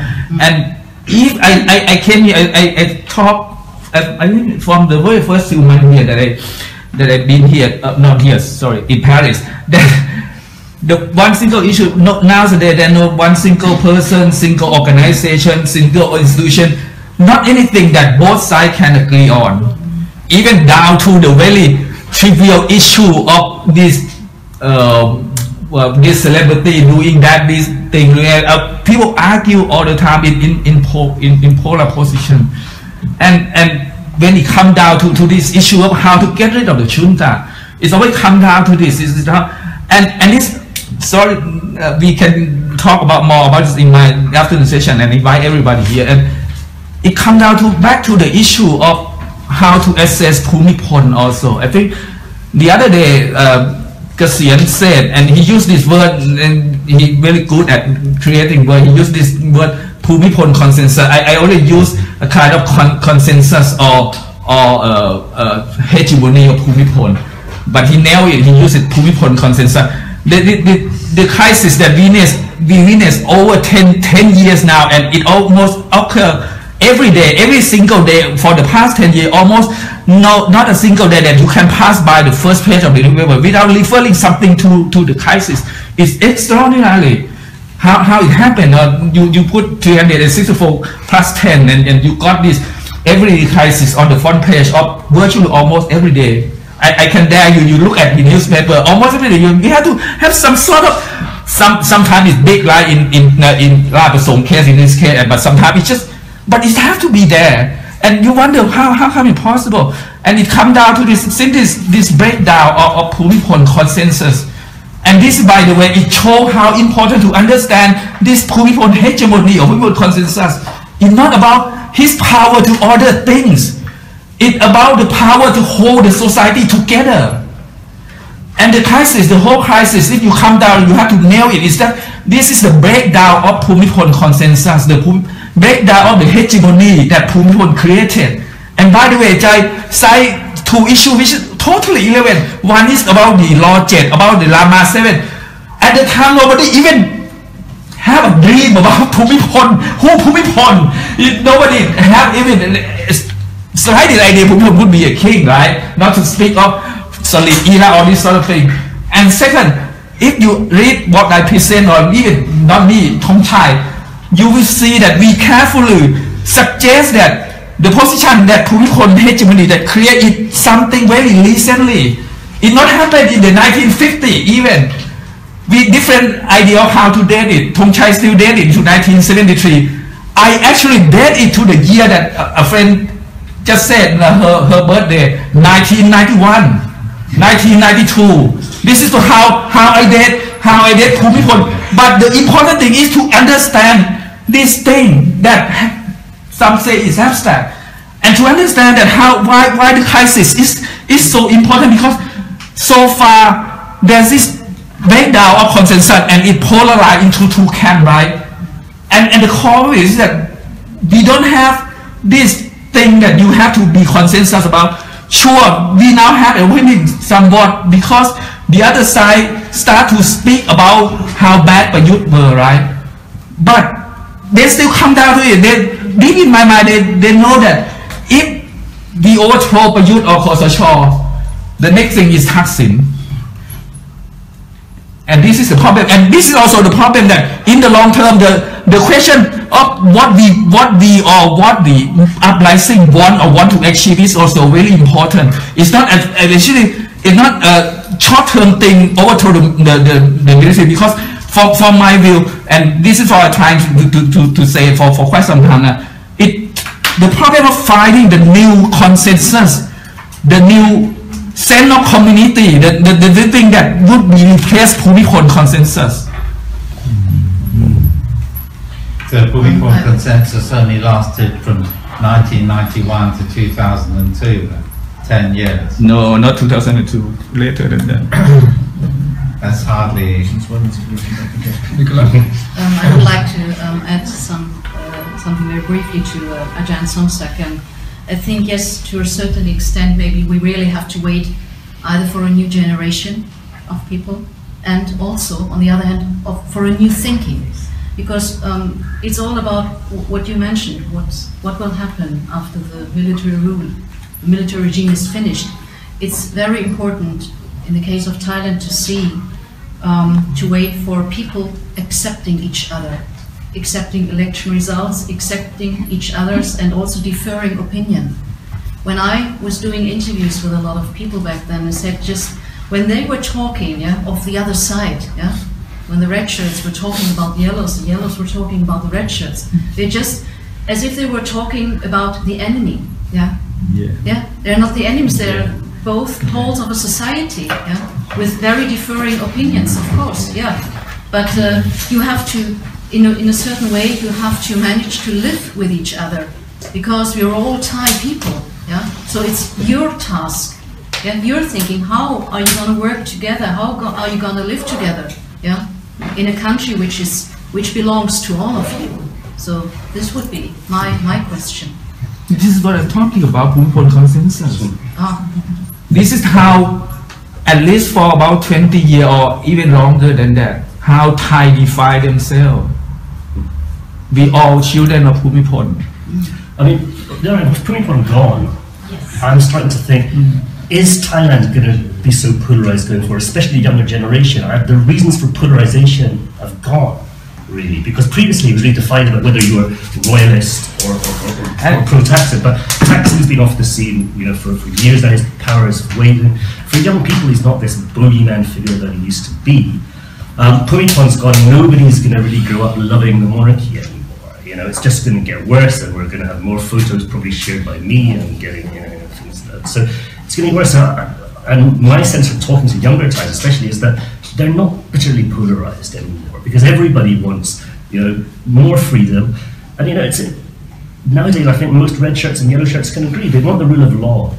They want, less corruption. They want to have better education for their children, like people all over the world want, and they can't get it under the junta. You have this ridiculous concept of Thailand 4.0. Thailand's going to become more wealthy. It's not. You can't have a knowledge-based economy when people are forbidden to have any knowledge or discuss things, and you have a terrible education system. So to me, there already is an emerging consensus about all of this, and it's another reason for hopefulness. And to me, these old arguments, red shirts and yellow shirts, they're kind of back in history now. You don't really see it, or certainly I don't see it so much anymore, because these are arguments about an era that was over, and the situation is changing. I think that we're missing the point about the arguments between the red and the yellow. It wasn't about whether they're royalists or not. It's about whether or not you have the right to elect a government which then spends state money on the poor, on universal health care, on providing jobs, on tipping the balance, which is in favour of the middle class towards ordinary working people. And that's highly political, and you can't have a consensus about that. You don't have a consensus on that kind of thing in any Western democracy. So I think it's a pipe dream to say you can have a consensus. What you need to have is a system whereby the people that believe in democratic decisions are in the majority, and that they suppress those that don't believe in democratic decisions. So in my opinion, the yellow shirts are my enemy, are the enemy of democracy. And unless we can make them shut up and accept democracy, we're not going to have democracy, and we make them shut up by building a strong pro-democracy movement.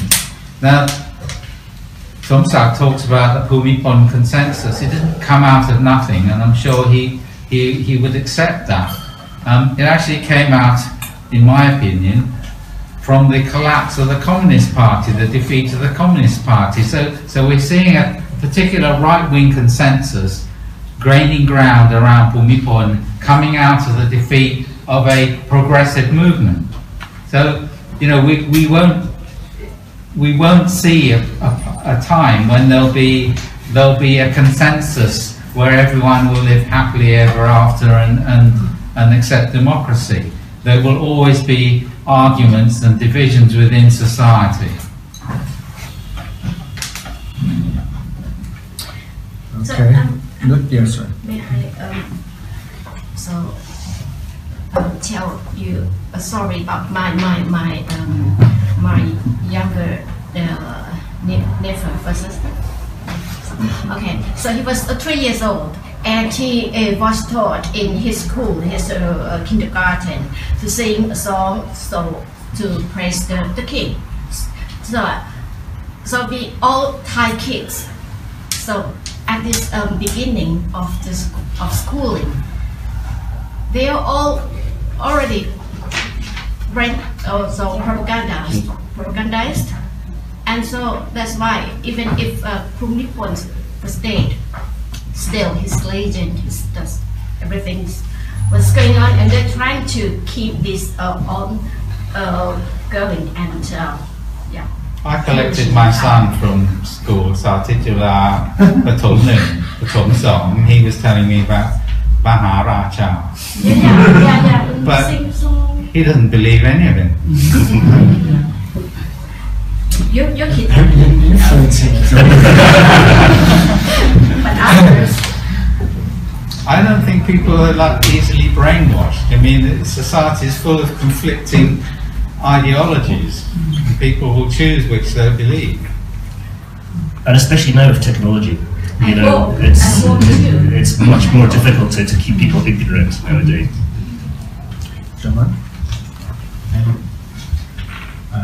During the last 5 years, I always see that there are only three big problems. First, Thai middle class don't believe anymore democracy. They don't believe in democracy. So Thailand would be democratic because the intellectual middle class they don't believe.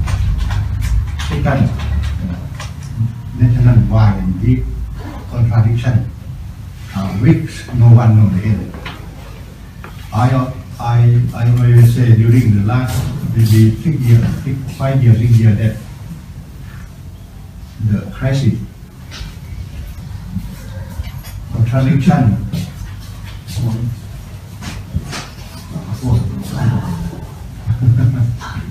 I always say that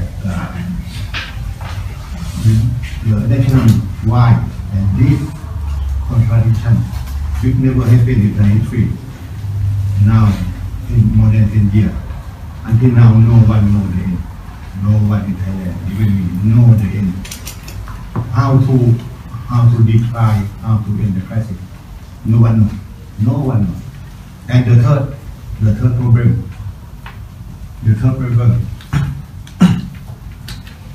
both sides, or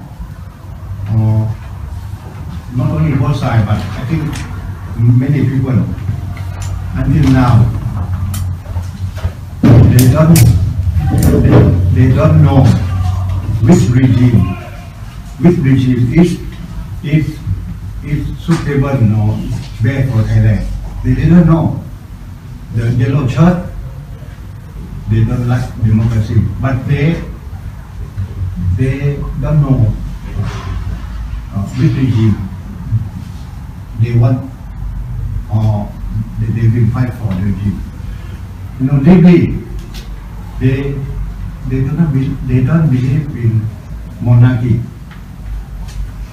because many yellow have been corrupted by criticism of monarchy during year 50, year 60, year 50.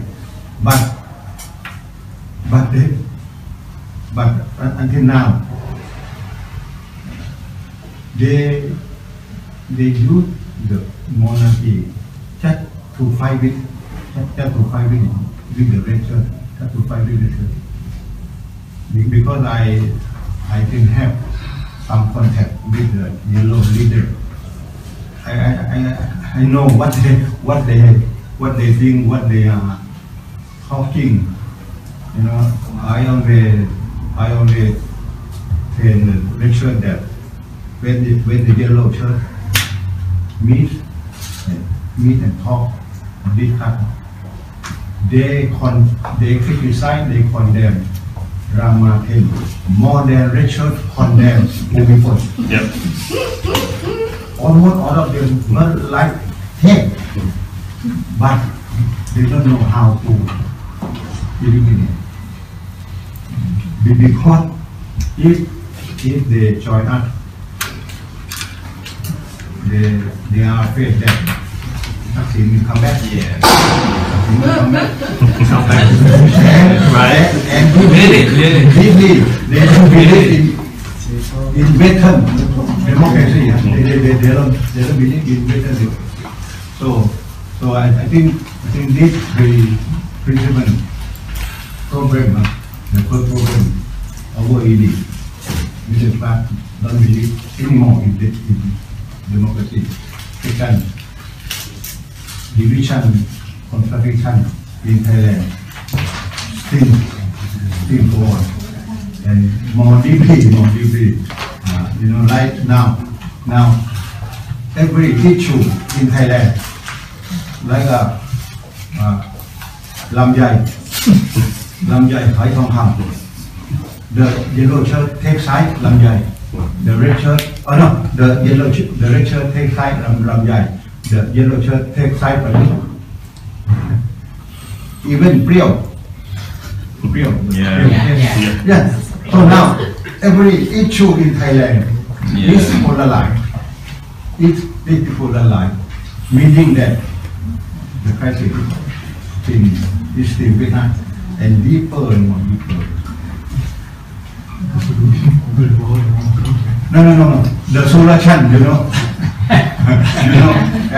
as I am former lecturer,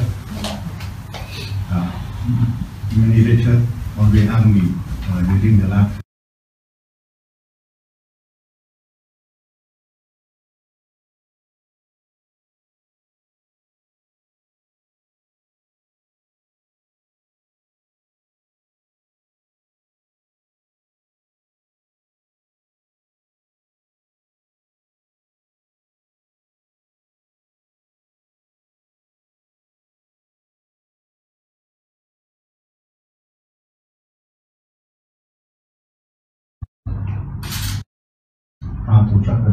Get Lamjai to lead the mass movement. No, you just heard him. She polarized people. She polarized people. And when they ask me how to fight, I said, no, I don't have. Most of all, even the people in this, are you fear for the military or are you fear for the monarchy? I'm sure everybody gonna tell me that everybody fear. That the fear is the problem for the Thai people. Why we can't uproar? Why we can't get the reader to uproar for this time? Why? Because they are fear. I think from this time now and the rest of this afternoon, we should talk about how to stop people, Thai people, to fear. When they are not fear now, they will uproar, they will come up, they will cry for the democracy. I have experienced all the people know why he didn't dare to like or comment on the Andrew McGregor, Pravin Chachwan, Pongpan, or Sakti. Why? Because the junta make them feel. If you can solve this solution about stop the Thai people fear, everything will come up. If you can make the extremist realize that they just keep their light for the junta, try to make them come back to be reality that they should cherish their life, and bring their life back from the junta. At that time, I'm sure we will become one, and then we will come out together and cry for our life back from the junta and the military and the monarchy. This is my addition for this meeting. Yeah. Thank you. Let me add some point to Akantaran's problems, namely the first and the third problem. The first one,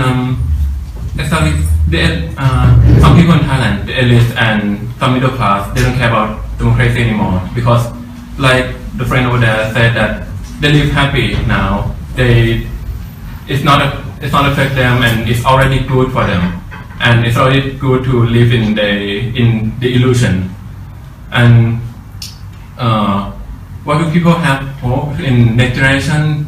in something to change, but they don't. I don't think every people understand truly about what is democracy. They just wait for election and just to use their right. But if that process is already correct, like the new constitution is already blocked a lot of democracy process in election. Even though we have election, that's guarantee that we will have democracy. To the third one, I don't feel comfortable with the camera. The polarization? Yeah. As Ms. Andrew said, the polarization this show less influence now, but it's not died out. It's always happened in both sides, and it always used as tool for them to fight to gather people. Like to think of the last mob, the last protest from Sutet. They start with anti-amnesty bill and change to anti-Yingluck and change to everything, but they have no end goal. They just let military take everything because it's already maybe actually their real end goal.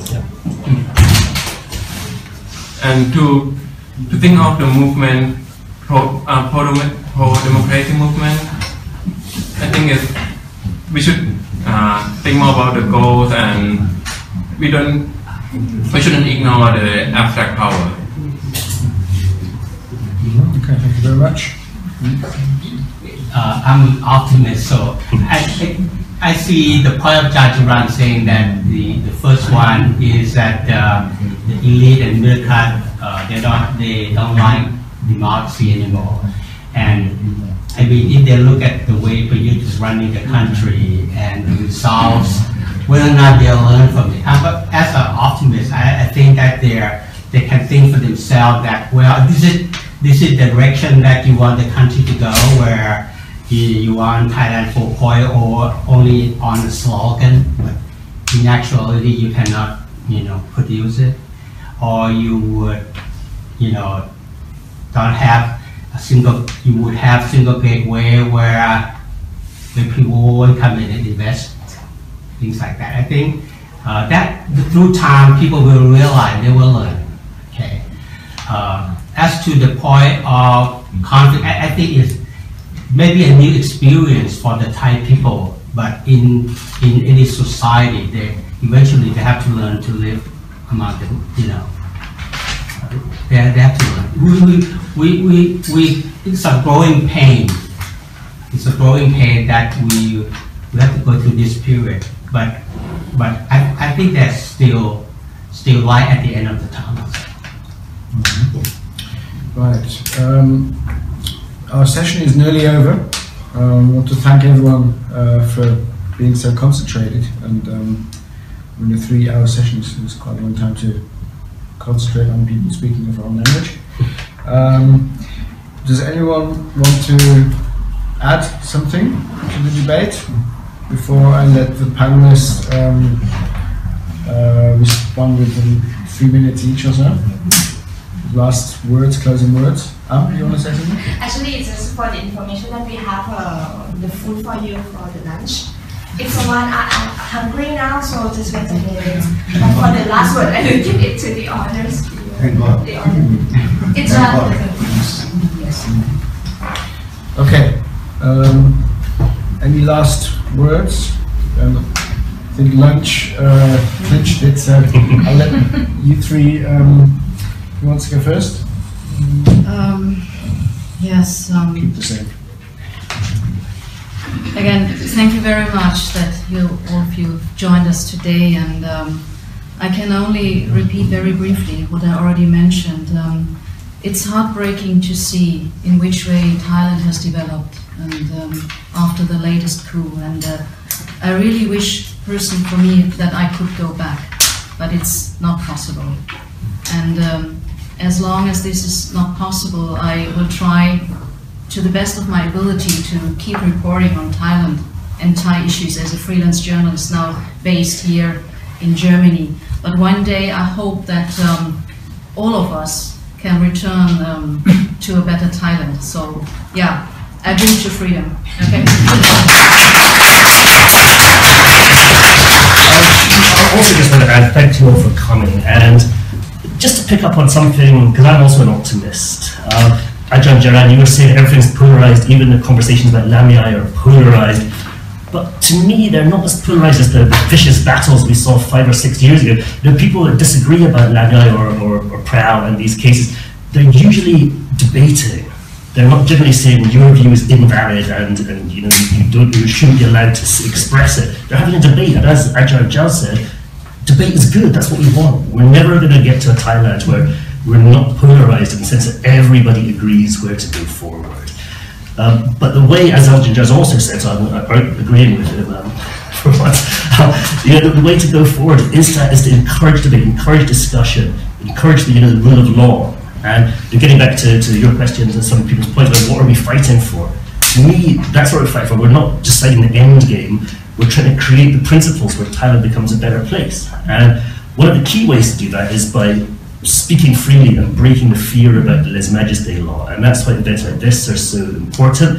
Because even though there's a small number of us in the room, this is being seen by many people in Thailand. And because they can't discuss safely there, we hold the discussions here. And so thank you so much to everybody who joined in. I mean, this is why the junta hate Facebook. This is why social media is important in this struggle. And it's, you know, everybody plays different roles. This is kind of the role that I have in this, is that I just try to, you know, stimulate debate and report things, because other journalists and people in town can't. And so I think it will make a positive difference, and we have to learn that, just as on this panel, all of us have disagreements. We disagree often quite heatedly, and with Ajahn Somsak too, but we all agree on basic principles, and that's the way forward. Thank you so much.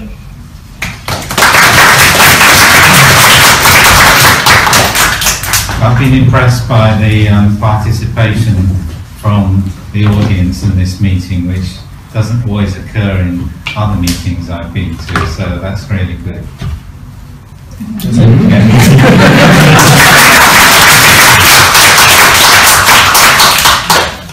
Great, so lunch is served.